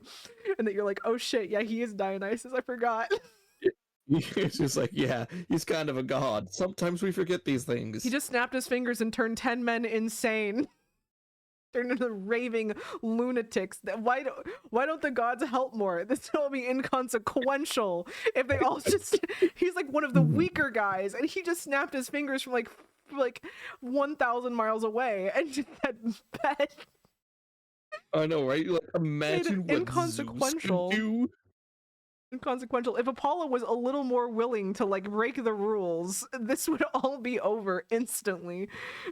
I don't know, like, what are the other gods gonna do? Say, hey, you're not gonna be bringing the sun around? But yeah, honestly though, it was just one of those great moments where I was just like, oh my god, you love to see it. After you were for a little bit unsure about like, what kind of character Dionysus was going to be going forward, whether he was just going to straight up be an antagonist. It's here that you kind of realize, like, no, he has the kids' best interests in mind. Maybe, maybe he was in fact just worried about Percy going off on his own. Maybe he actually cares. He even calls Percy Jackson by his like actual name for a bit instead of Peter Johnson. Once, and then the second Percy points it out. Yeah. He reverts back to Peter Johnson. And he was like, I didn't say that. I said Peter Johnson. What are you talking about, Peter? Mm-hmm. But it's great though. His place as a character is solidified, and our read on him, our initial read turns out to be correct. He was a good guy all along. Oh, cool. Yeah, the fact that he got Tantalus involved with the camp, pure accident. He didn't mean it. Probably. He didn't mean it. Probably. It's fine. But anyway though, beyond that though, I believe the next major thing that happens is that we finally meet Annabeth's family, her father, her stepmother, and this one to me was like a really notable little element because it's the first time we're meeting them, and from before then we've only heard them secondhand. We understand that Annabeth's run away like multiple times at this point, and that she's had all of these rifts with them, and so it's kind of surreal to meet them and find out that they're like really normal. People. That they're really normal. Yeah. That her dad is like this kind of like nerdy little guy. I kind of love the fact that he's a history nerd. Specifically, he looks at war history. Because keep in mind, who we formed a mental connection with that spawned Yeah, Annabeth. like of course he'd end up dating Athena. That's not even surprising. Exactly. He's like a little war nerd professor with a hint of the tism. That's her type. That's her type. Honestly, this just means that I might have a chance with her. Shoot your shot. You know what? Um, You know what? Yeah, I'm just going to be telling her about some history facts and see if she gets a kick out of me enough to date me. Go on 3 dates with her where you tell her about some history facts and she's coming back with a gray-eyed white baby. And then she's like, "Okay, take care of this." I'm like, "Wait, shit! I didn't think this far ahead." Wait, what? Yeah, I know you didn't. So, but yeah, and though maybe more shockingly, her stepmom seems like a regular lady who even seems vaguely worried, and it really kind of puts a lot of what Annabeth said earlier into perspective. And Annabeth even calls herself out on this later, where she mentions that like, yeah, that maybe her parents made some mistakes here and there, maybe they weren't perfect, but like, how much of Annabeth's running away and how much of the rift between them was Annabeth's own insecurities, kind of like taking center stage, guiding her thoughts and her actions there. And considering that so much of this is about Percy's insecurities, you're starting to think that maybe it's a lot. Yeah, they kind of seem to be two sides of a coin, where it's just like, yeah, they both have similar issues. But it's And I will add this. What I was reading, I was just like, oh, we're going to be seeing her family. I wonder how bad her stepmom's going to be. And then it turns out like, oh no, she's kind of normal. yeah. So and her dad even seems really like wanting to try and help. He's talking about ways he can do that. Yeah. May I bring up the scene? Yeah. He literally melted down celestial bronze, made him into biplane ammunition, and then flew that biplane into basically an unknown area that had gods. But at first though, they all tell him to stay home, and he's like, okay.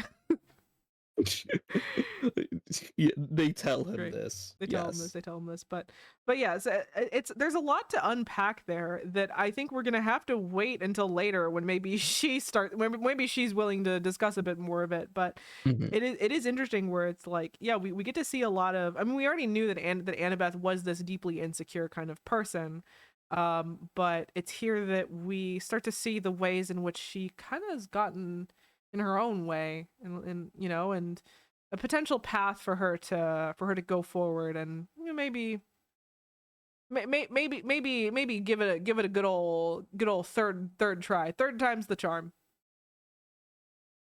While I think I still tried to remain healthily suspicious of just how good these guys were, not that I thought that they were abusive or anything, but a 9-year-old doesn't run away without like some without some cause. Best to two sides it, and she definitely ends off being like, yeah, okay, I have maybe some things to sort through with that. Yeah, I also think it could be another factor of they also reconnected after that, so it could definitely be they're trying to be better. But either way, though, she does definitely mention like, yeah, I can't stay in San Francisco either way, though. So, but anyway, this is also it's around the end of this where we find out that exactly why Zoe is so important to everything. And one, of course, we find out that she had a whole tie to. We found out that Anaklusmos, Riptide, Percy's sword, was originally a gift from Zoe to Hercules, of all people, and that he apparently was not very nice to her about it, and essentially like scorned her, did not even bring her up or did not give her any sort of credit, and then her family banished her as well. Family banished her for essentially getting dunked on by a mortal. And so yeah, found out Hercules kind of a dick. He's kind of a dick. Not surprising. I mean, that shouldn't be surprising. This also ties back to some of the other stuff going on of what was said of heroes kind of suck sometimes. But yeah, Hercules of a piece of shit. And Zoe is definitely living that. Is definitely a big part of that. But maybe more importantly though, we find out that that the general is the Titan Atlas, and that is her father. That's the big one. Oh no, surprise. Yeah. So if you don't know, and I guess Luck wasn't as familiar with this, because the second they were talking about the second they mentioned, like, and this wasn't just because I'd read this before. The second they were talking about, like, the room with the ceiling falling down and going over this mountain, it clicked for me, like, oh yeah, the general's Atlas is all about the Titan's curse is Atlas's curse of holding up the world. It's all about that. It's been all about that the whole time. But yeah, I genuinely did not clock that. I was just like, oh, okay, Titan's Curse, that's probably going to be a thing that will be explained later. Wonder what it could be. The ceiling falling down. I don't know, they're probably in a cave. That sounds right. Yeah, probably. But it is genuinely very interesting though. Just it was clever. It's presented in a way that does not spoil itself. Surprising amount of restraint there. But yeah, so you find out Zoe is very important. Can go back to that good old prophecy, and it starts to click who the second character death is going to be. Dies by parent's hand, and oh no, my parent is the big bad of this book, and I'm a new character that's just been introduced. Oh no. Honestly, though, imagine how funny it would have been if it was Annabeth who died because her dad accidentally shot her when he was on the plane. That would have been horrible. I too thought of that for half a second, but then I remembered that Zoe doesn't make it to the end of this book. Does not. But yeah. That would have been kind of funny, where it's just like, helping, and then like, oh no, I made everything worse. That would have been better. Yeah, imagine just the deuteragonist just kicks it. Book 3. Just dies book 3. All the shipping just for naught. You know how book 8 is called Mark of Athena? Don't worry. Nothing to do with her, actually. Nothing to do with her, actually. Yeah. It's just making a new kid, and that's gonna be the new deuteragonist. Yeah. She just needs to get a migraine first. But Luke is back. He's trying to. Yeah, he has Annabeth captive. Turns out the whole thing was like a whole ruse for Artemis, where Annabeth had to hold up the weight of the world, and then Artemis goes in to rescue her because mortals cannot survive that for very long. And that's how they trap her. Luke has her hostage, is hoping to also get Thalia for the sake of fulfilling the prophecy and getting that easy win alongside the the fucking whatever, the sea cow, the manatee. Was trying to say the full name. I know they kept saying cow serpent, but like mentally to me, his name's Bessie. Yes. But yeah, like mentally to me, it was just like, this is just a manatee. Incredibly innocent creature, sea creature that is like a cow. Manatee. Exactly. So, but yeah, a whole part of this ending is all about, like, Thalia and Annabeth still having this incredible sympathy for Luke. Thalia to the very end believing that Luke must be under some kind of spell or under control somehow, and Percy does not buy that, having of course been attacked by him at the very end of book 1. And remember, this is book canon. This isn't show canon where Annabeth happened to be there at the end. In the book, he was all alone at this point. She was not there to witness that. So he was the only one privy to that, and so he's quite confident that Luke has just gone bad. But the others are not so sure. The others who are granted more familiar with him seem to be quite sure that he's not acting as himself, and they might have a point to that, but might not be what they think. Yeah, but like, also, was it Annabeth who was saying no?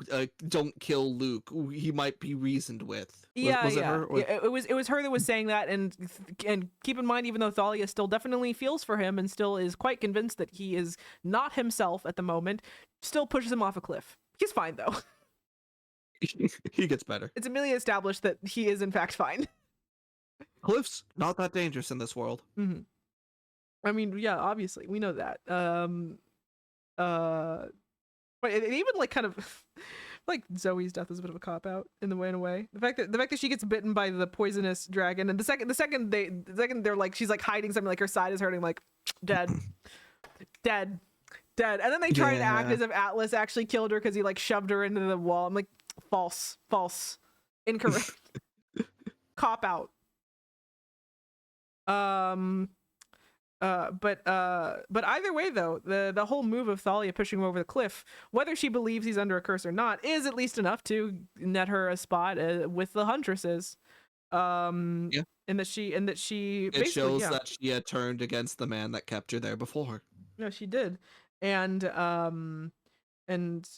you know, even if she thinks that there might be some of them left in there, basically decided, not my problem. And you know what else she decided wasn't her problem? The prophecy.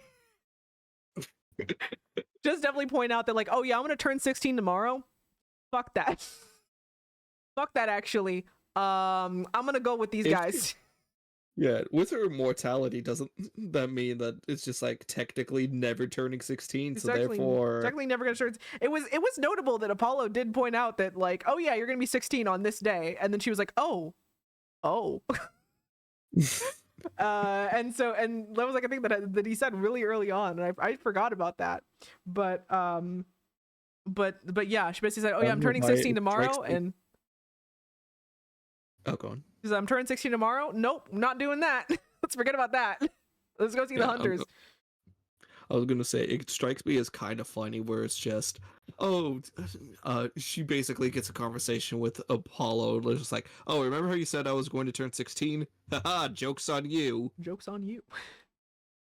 I mean, it did seem like he was kind of saying that with a whole, like, hey, you know, turning 16, hunters right here. Like, I feel like that was maybe a bit of like a roundabout suggestion on his part. You know what? True. I didn't even think of it like that. You know, especially the way he kind of talks about prophecy a lot of the times, where like, I love that one joke that Percy gives where Paul says, like, oh, asking someone to interpret their prophecy is asking like an artist to explain what their art is doing, and Percy's like, oh, you actually have no idea. And Paulo definitely strikes me as a character that probably knows more than what he lets on at any given point.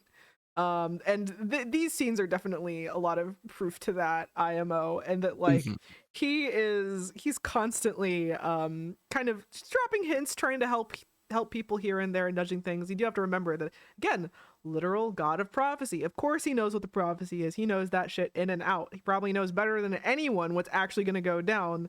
So the idea that he maybe gave that little suggestion to her as a way to dodge it is not out of character and not surprising for him. Yeah, you know what, that does track. It also maybe, you know, maybe it gives him at least a half a point in the, hey, he views some mortals as people. He's not completely lost. Not completely. He's not completely lost. He has some sympathy for mortals. But really though, mostly it just once again though, poor Percy is kind of just footed with the bill. Other characters are trying to dodge the prophecies, dodge responsibilities, and you understand why they're doing it, but poor Percy does not have a mechanism to do either of those things, and is a bit too loyal to do them, to even do them if he had the choice. Yeah, I think technically the only out he really has is just to fuck off to the Lotus Casino. Only option he has, and he's not going to do that. So he has too much of a sense of responsibility. He does, but he is now quite stuck with the prophecy, and that idea weighs pretty heavily on this ending. The idea that, like, oh, you know, any amount of you know, like when Thalia was introduced as a character, we're all like, oh shit, you know, what does this mean about the prophecy?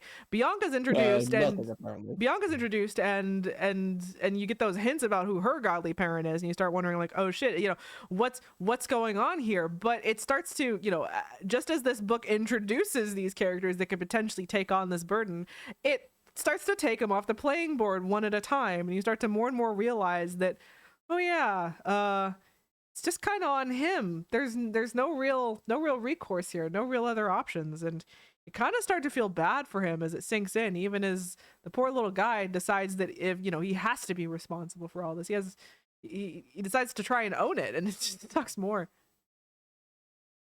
it's just kind of like, I want to give this kid a vacation. He doesn't have the time for one, but the sentiment's there. The sentiment is there. Oh yeah. This is also the moment where I noticed that, like, did Apollo just ask Percy out on a date? What was that? Where I think the line that I had clocked in was something. He was just asking Percy about oh hey, I could take you for target practice if you want the sun chariot. Nothing's more fun than like I remember that. yeah. And I was like what is he doing? What is this? Apollo, stop. Apollo, cease. Like I said, those were one of the moments where I thought, like, oh, okay, this is just his natural state. I think you have a point. I think you might have a point there. But yeah. Also, generally, Percy and Poseidon's they get one little moment at the end of each book. That's all they're allowed. And here you see it. You see they're starting to warm to each other a bit. Poseidon even says he's like proud of him. And it seems like the first genuine warm moment, even if Percy has no fucking clue how to take it, which is funny. He has no clue how to process it. It's the best part. He's like I don't. He's like positive fatherly feelings. What is this? I just no clue what to do with it. As he kind of just like is like awkwardly like cool. As he's like also kind of going over to Hermes and awkwardly being like, how do I explain to you that we threw your son off a cliff? Yeah, and then Hermes just says, "I'm Alexander Hamilton." He's too busy being on his phone listening to whatever. The funny, Apollo's the one listening to music while they're having the meeting. He's the one that's on his iPod. I clocked that. I remember every detail about Apollo. Don't ask me. He's on his iPod the whole time, and it's funny. You on your Apollo knowledge. I trust you know your boy. He's on his iPod the whole time, and it's funny. I'm just like, oh, he's such an eternal. He's an eternal teenager, and it's funny and obnoxious. Oh yeah, real quick. Also shout outs to biblically accurate Poseidon wearing a Hawaiian t-shirt. Shout out to that. Shout out to the matching anime white hair streaks in Percy and Annabeth's hair. You clocked onto that? The idea that like Annabeth's hair gets all streaked with gray after taking on the Titan's curse, and so does Percy's after he does it. I didn't even mention that. Yeah, I actually didn't quite clock that, I'll be honest. Might have been because I was a bit rushed with reading the book at that point. It's a funny thing, when I was reading through it, I too missed it, and then I remembered it being a thing that happened, and so I went back to search through for it, and I did in fact find confirmation, and I gathered the quotes for it, but yeah, the two of them got that anime white streak of hair from the trauma of holding up the world. And it's great, and I love it, and I'm very, very happy whenever fan artists remember to put it there for both of them. I'm very happy. And something where I feel like I probably would have been relating super hard with Aphrodite here, of Percy trying to make objections, well, attempting to make the objections. He wasn't being loud about it to not disrespect the gods, of where Artemis was saying, I'm going to be needing a new lieutenant. Someone who I've had my eyes on for a while now. And then Percy's like, no, Annabeth, please, no, I have something to tell you. No, please. It's like, obviously it was going to be Thalia. We all knew it was going to be Thalia. Like, it was very... Percy was the only one that didn't know it was going to be Thalia. Exactly. I feel like during this moment, Aphrodite, she was just watching Percy, just like, oh, this is fueling my ship bait. Oh yes. Oh, she was having such a good time watching that, and like honestly, mood. But me too, honestly. I love that like Percy's clearly at least self-aware of his own feelings at this point. And that it even ends off with the just like, oh, dance. So what did you want to tell me, Percy? Good job. Yeah, good job. Which funny thing, I had heard something along the lines of, so they're having the like the kids who are playing those characters on the Disney Plus series, they're having them read through the series. I heard something about how like the actor who plays Percy apparently didn't realize that Percabeth was a thing until like almost this exact moment. If that's not just character accurate, it's like, oh god, they casted you real good, didn't they? Wow. Okay. Now I understand why not having black hair was not an issue, because that was a little too, that hit a little too close to home. Just him not realizing until like this very moment, like, wait a minute, they're in love. Like, yeah, idiot. Love him. That's Love him exactly how so much. Percy Oh my god. reacted. I love him so much. He's gonna do so good. Yeah, that's exactly how Percy reacted. Wait a minute, I'm in love? I Oh no. I have my problems with the series, but I will not accept any slander against those actors.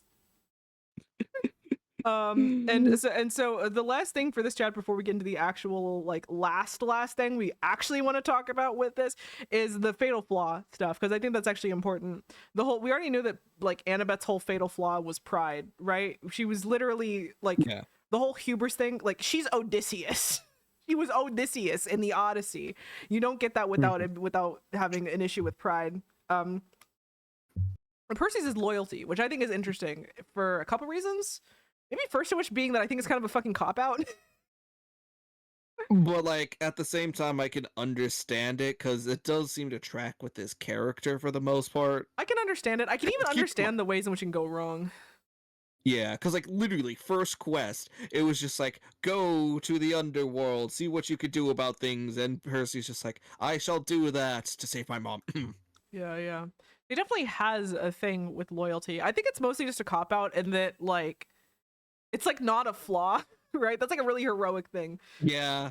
It's one of those flaws that aren't a flaw. Percy even brought that exact thing up. I was like, doesn't that seem like a good thing? Like, oh, yes, the flaws oftentimes are good things that are taking too far, something like that. Yeah, Athena tries to reason through it, but really to me it starts to feel a little like in a series that I feel like is really aware of like Greek gods, of like Greek heroes and the ways in which they are genuinely earnestly flawed, and like how it kind of in a way makes them like interesting in a way, in a sea of characters that have actual issues with them. It just feels like a bit of a cop out to be like, oh yeah, our main character boy is allowed to have a flaw that really just makes him more likable. And I think a part of me might have preferred it if it just like kind of dug into a little bit of his like, if it kind of dug into some of the other stuff, just the like his impulsiveness, his temper, just anything along that lines. But instead we go with loyalty, and it's like, yeah, I get it, and I get that that's like it's important. It's an important aspect of his character, clearly, but like, Honestly, that it seems just like feels a one little of like those. cop out. It seems like one of those flaws that you would give to an OC where you didn't want to give it a flaw. Yeah, and that's kind of the main characterness of it all, where and also this kind of goes into some of my other like issues that I sometimes have with these books, is that like the books spend a lot of like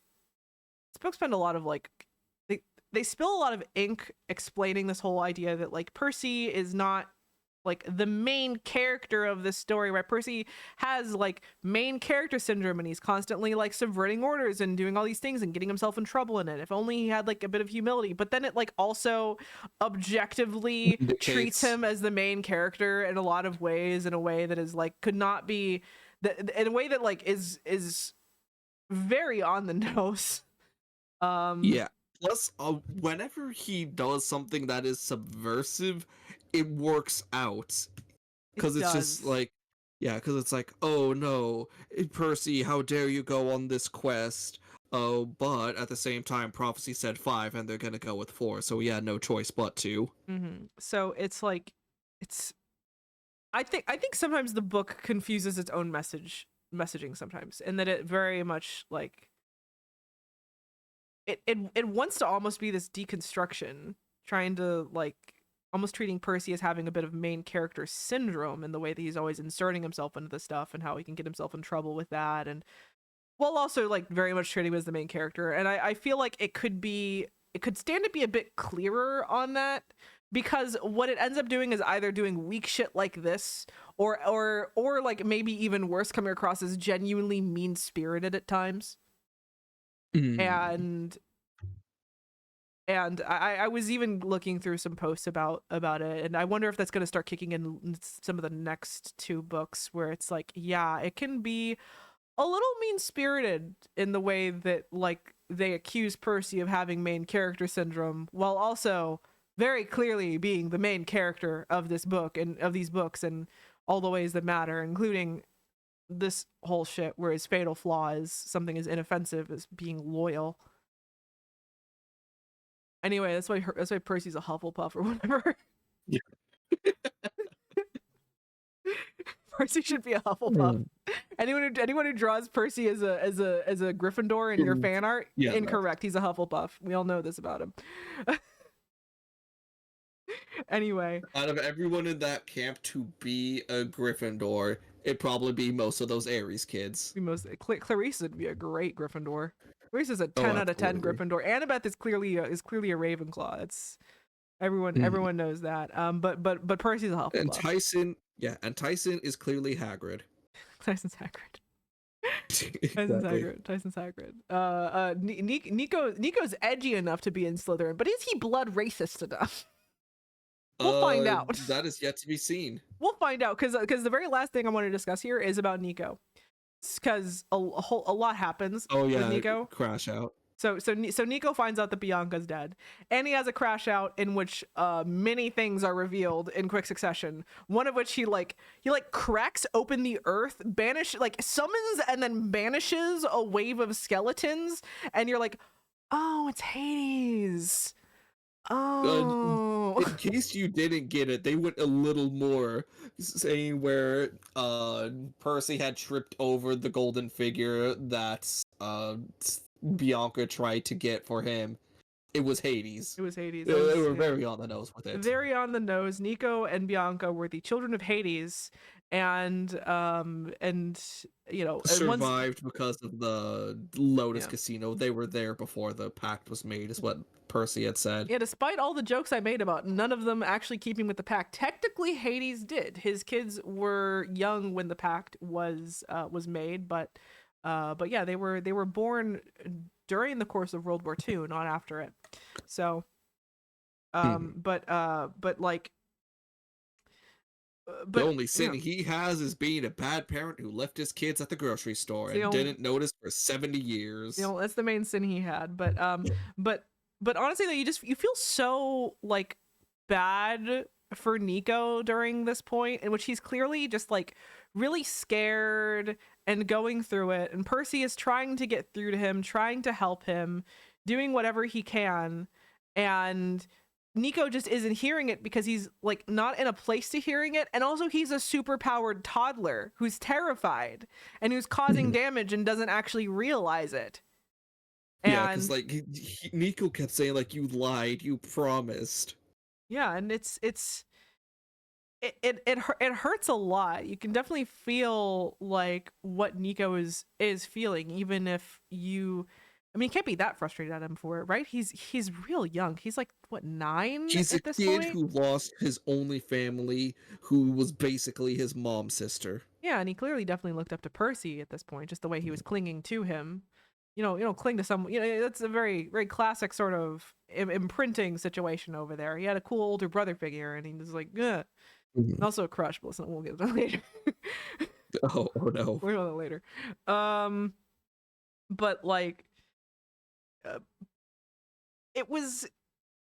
it just hurts to see. He ends up running away in a way that makes it running away and declaring vengeance on Percy in a way that's it makes it very clear that he's going to be a bit of a problem in the coming future, that he might be more antagonist than anything else.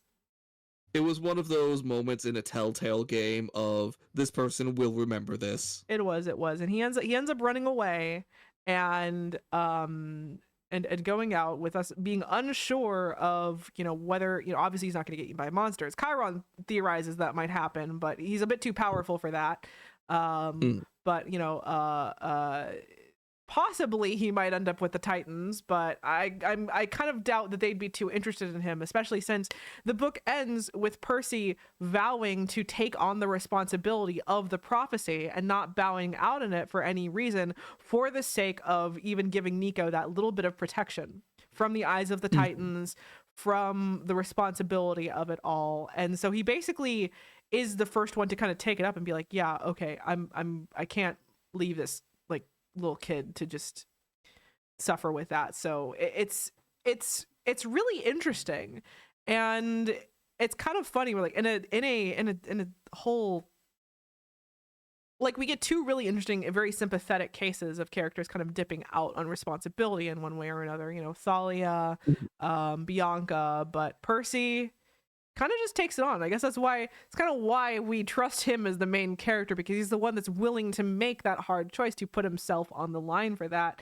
even though it just really hurts. Because again, it's also only 14, It's and like, seems like a kid, lot. you deserve a childhood, you deserve happiness. But there is literally no other way we could do this without sacrificing your happiness. Yeah, so he decides to protect Nico in a way that is really heartbreaking and interesting, and very much makes me curious as to where these characters are going in the very near future. And we got about two and a half hours out of that, a good amount longer than I actually thought we'd probably go. So Considering how sparse both of our notes seem to be, I think we did quite well. we did because what they did is they introduced a lot of really interesting characters. Themes might have been on the back burner, but characters absolutely were not. This was chock full of all sorts of new dynamic characters hopping around and doing all sorts of interesting things. And you know, it will, and with hopefully a lot of interesting lead up to where this is going, both at the end, both with this series and also with Heroes of Olympus eventually, because I'm pretty sure there are in fact some threads that are going to get answered more so there, and then of course with Apollo answered even later on. So it's a load bearing book for sure. But honestly, the reason, going back to our earlier talk very early on in this stream, of why I think this isn't quite a low note of things, because honestly, despite everything being down, not saying that this book was not dark. This book was darker compared to the Depressing. others. Yes. And yes, there was the Nico situation. Yes, Luke is alive. However, I kind of am taking a bit more of a hopeful look on this. Again, not saying it's not dark. Because here's kind of how things end.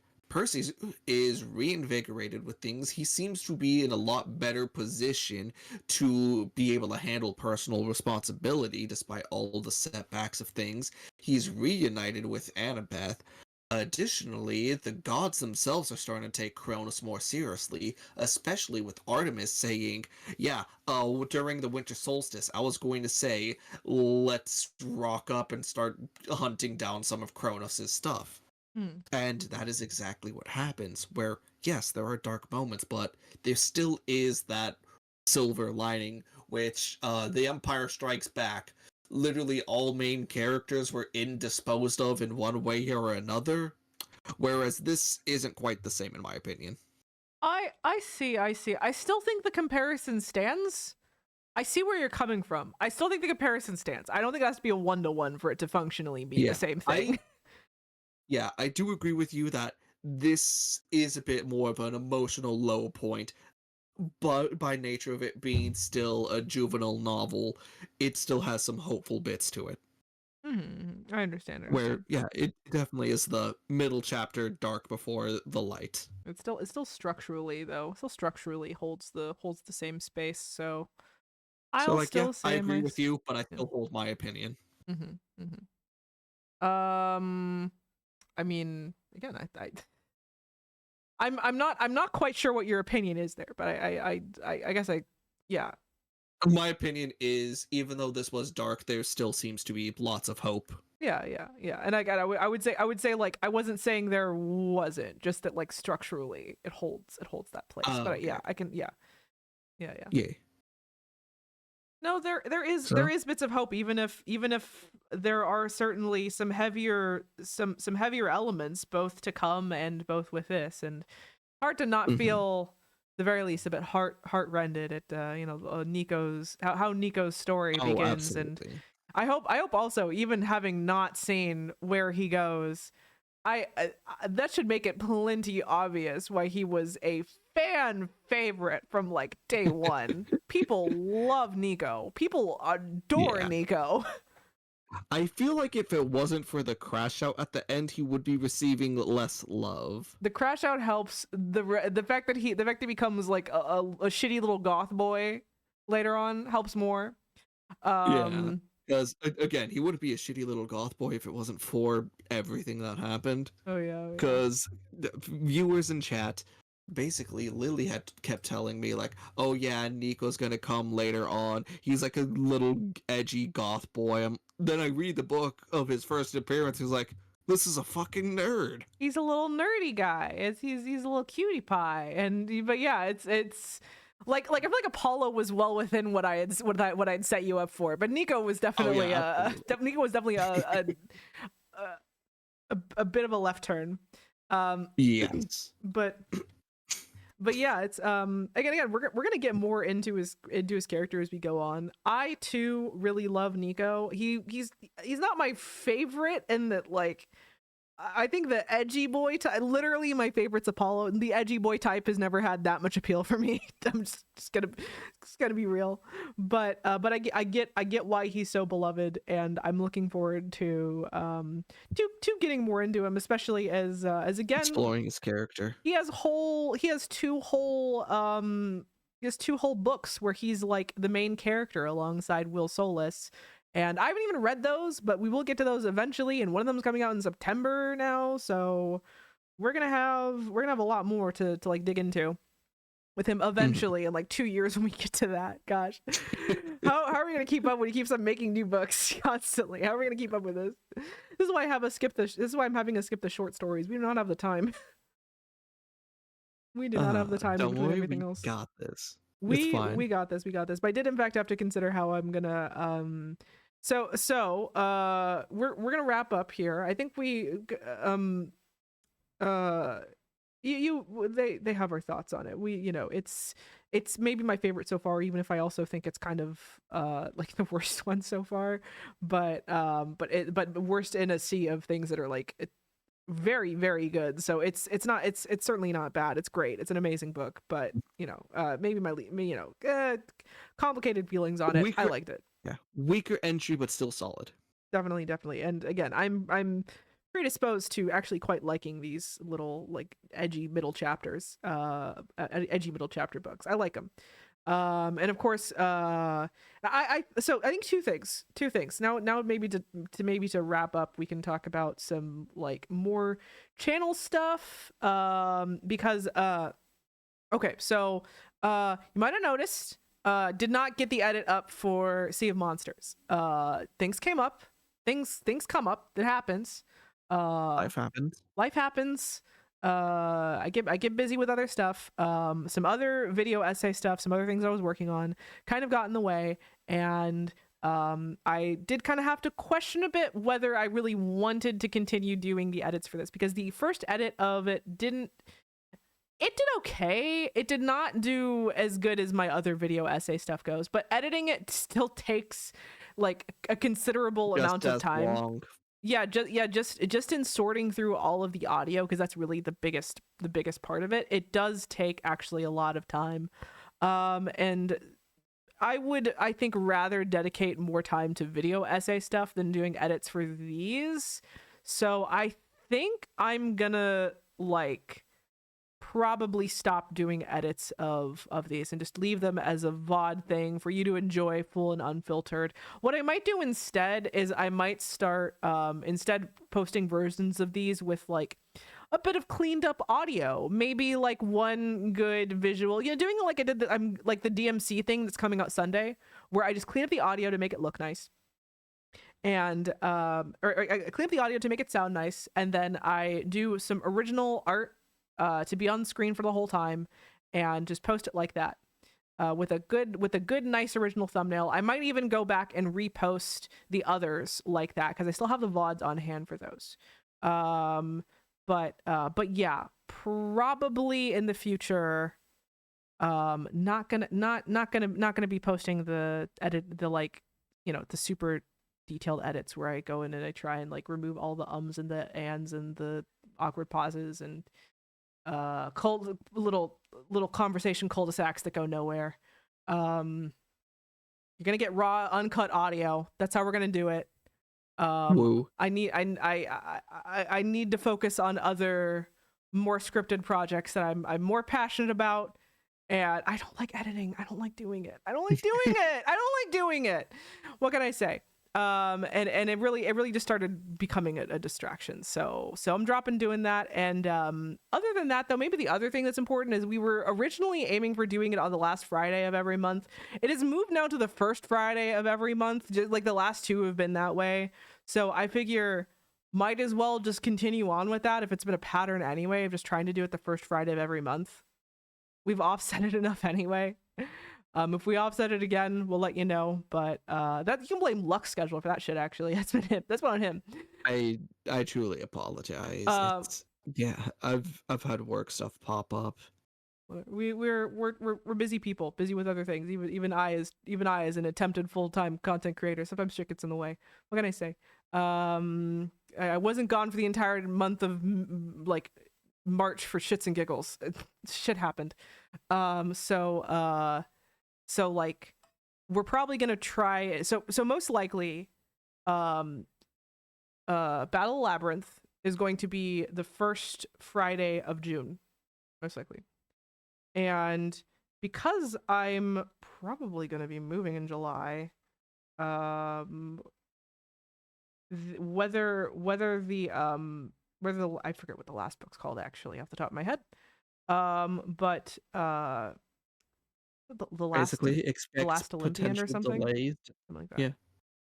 Expect potential Potential delays in July, but Yeah. we should there should be no reason why on June 6th we cannot do our review of Battle of the Labyrinth.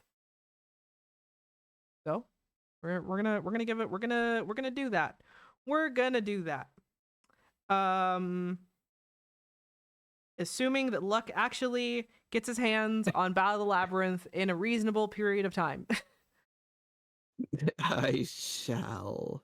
Yay! Start looking tomorrow.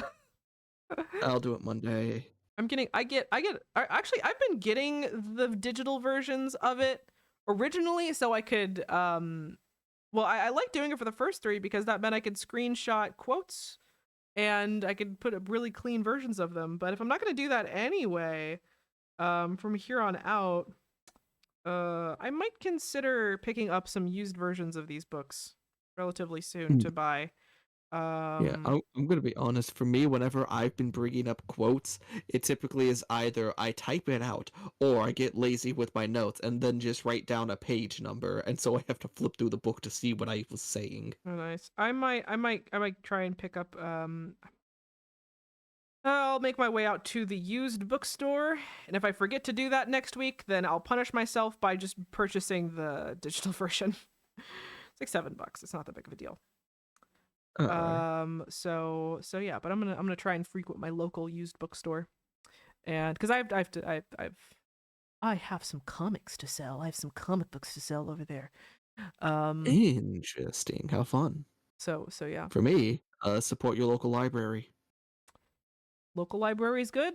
Less good when less good when you only pick up the book the Monday before we do this. That's less good. People weren't supposed to know this. That's less good. I'm calling you out. Do not do that shit again. I will kill you actually. I'm sorry. I will kill you actually. Especially for and you know, we encourage you to read along with us. The best way to do that at a healthy pace is to give yourself, for these early books, at least a week, if not 2 weeks, to get through them. But as we go along, remember, even though these are children's books, they get longer. So I will start, especially the Heroes of Olympus books are chunky little fuckers. They're like I remember having a physical copy of some of those, and it's like you can really do some fucking damage with that if you hit someone with that. So those ones you're gonna want to start giving yourself the full month to do it, which is where I would even start suggesting starting to get those books in anticipation.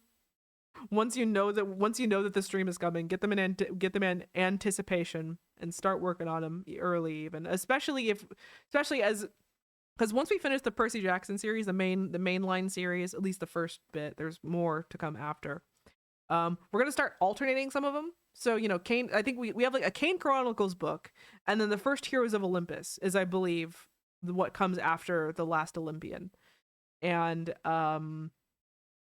those if you like started the Kane Chronicles and then halfway through tried to see if you could pick up the next one, what oh my god, what is that one? Do I know this off the top of my head? No, I don't. Whatever. Wait, no, did I confuse those? What, let me find it. Let me just get the list out in front of me so I don't feel like I'm acting a fool. Let me see. What are the, where is it? Where is it pinned? Yeah, oh, I did have it right. The Last Olympian, Lost Hero. That's why I was they're similar sounding titles, this one. So we have Red Pyramid and the Lost Hero. Because those two are, the Kane Chronicles is basically almost entirely unrelated from the main canon of Percy Jackson. So if you started Lost Hero, even as you were reading Red Pyramid, it shouldn't have any consequence. So it'll start being easier to start getting ahead of these as we're alternating series. So yeah.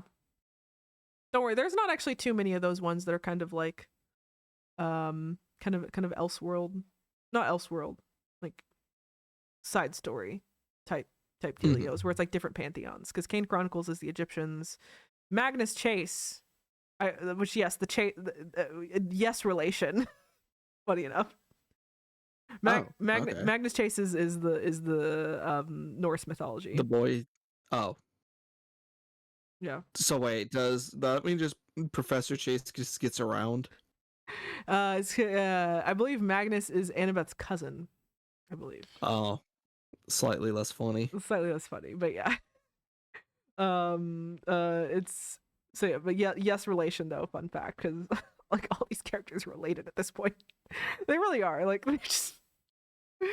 Kane Chronicles is they're the only weirdos that are completely unrelated to everything going on, basically. They're the weirdos down in Africa. Don't mind them. Gotcha. So yeah, but I feel like I might be tempted to skip those if it weren't for the fact that I've never read Magnus Chase, and I'm very much looking forward to giving those a read just because I hear they're really good. So that's the reason why we're bothering with the spinoffs. Otherwise I wouldn't care necessarily, outside of just the, Heroes of Olympus, Trials of Apollo, and Percy Jackson. But what can I say? I've heard good things, so we're reading them all now. Now you have to read 6 whole new books because I heard one book was pretty all right. Deal with that. Deal with that. I am A-okay with it. Mm-hmm. Anyway, you get to learn about different pantheons. And in fact, I'm assuming, I don't know how familiar you are with like Norse pantheon, but you're probably not very actually, huh? Okay, I've read the Prose Edda, so I'm maybe slightly more than most. But I'm actually relatively I don't have much knowledge with the Aeneid, the Egyptian pantheon. Well, it's the Aeneid is how you call it. That's the proper name for the Egyptian pantheon. I wonder if they're going to sanitize the Egyptian pantheon due to some of the content of it. Possibly, but maybe only. I think only insofar as how they sanitize the Greek pantheon in the Percy Jackson series. And, they get rid of the spicier stuff, or just any of the stuff that would maybe make you like the gods a lot less. Yeah, fair. So yeah. Like, I think. Did I even hear in the Magnus Chase books? I think Odin is actually a pretty decent father in those. Huh. Wild statement, wild choice there, but we'll see if it pays off. It's a bold choice. We'll see how yes. But yeah, Kane Chronicles. I think it's maybe slightly sanitized, but only in so much as the Greek pantheon is here. And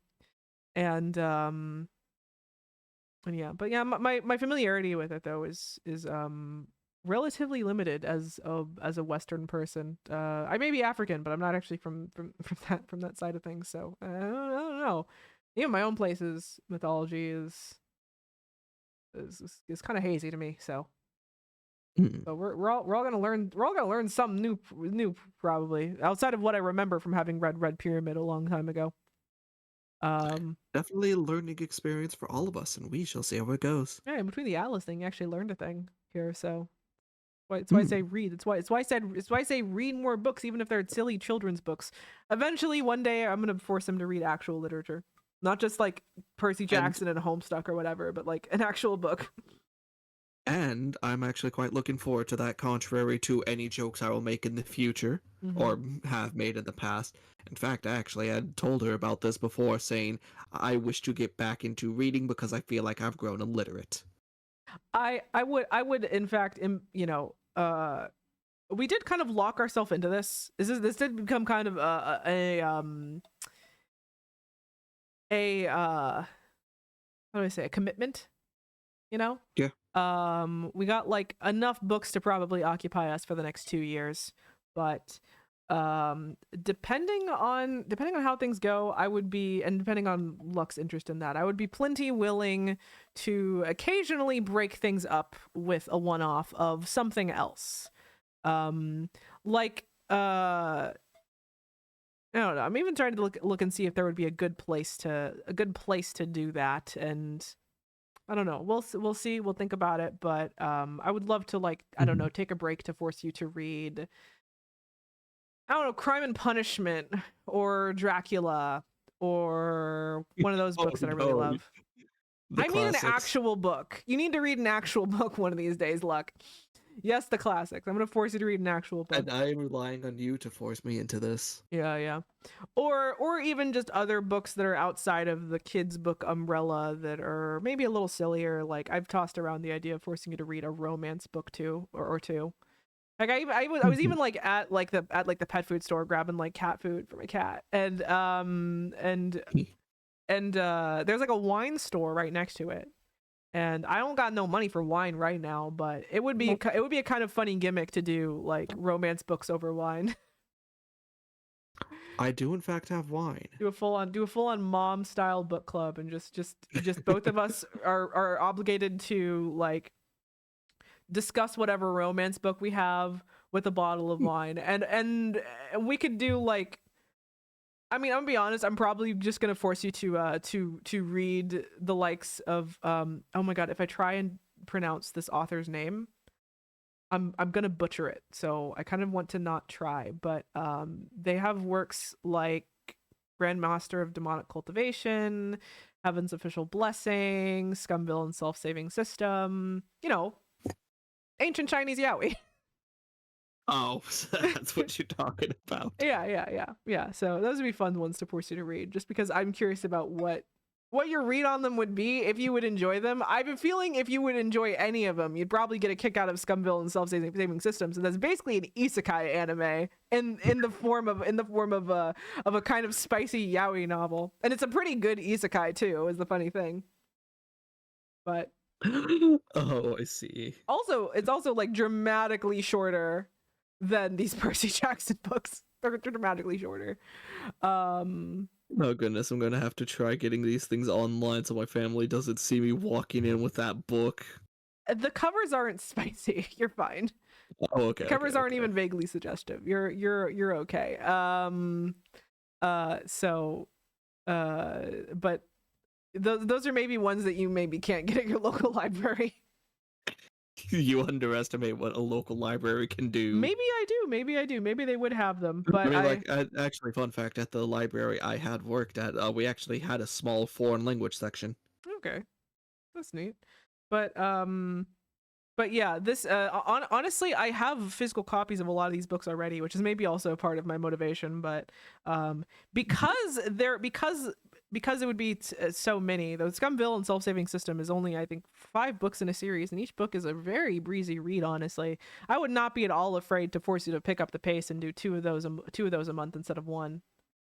If we wanted to just get through it and just blitz it all in like a good like month and a half. It's only like 5 books in the series, honestly. And they're all decently short, pretty good, fast-paced reads.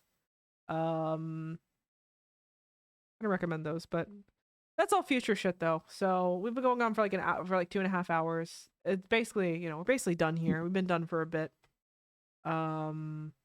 Yeah. just kind of discussing future plans and ideas. Yeah, but that's far away though, and all contingent on what gets done in the next couple months, whether we decide we even want to break or if we're too excited to go straight through. Like I'm willing to bet anything that if it's a choice in between like taking a break between Heroes of Olympus and Trials of Apollo and just continuing on through, you bet your ass I'd rather just actually read Trials of Apollo. I don't care how good the romance book is. I'm reading Trials of Apollo. I'm looking forward to it. So let's do our sign-offs. It's like almost 9:00 for where we're at, so Mm-hmm. got a quiet little stream today, but let's finish it up. And you sound tired as fuck, so let's stop. Thank you. Social battery is starting to get just a tad low. But yes, this is Luck. Thank you all for joining. Lurkers, chatters, here for a little, here for a while. I thank you all the same. And this is Luck, powering off. Remember everyone, lucky days.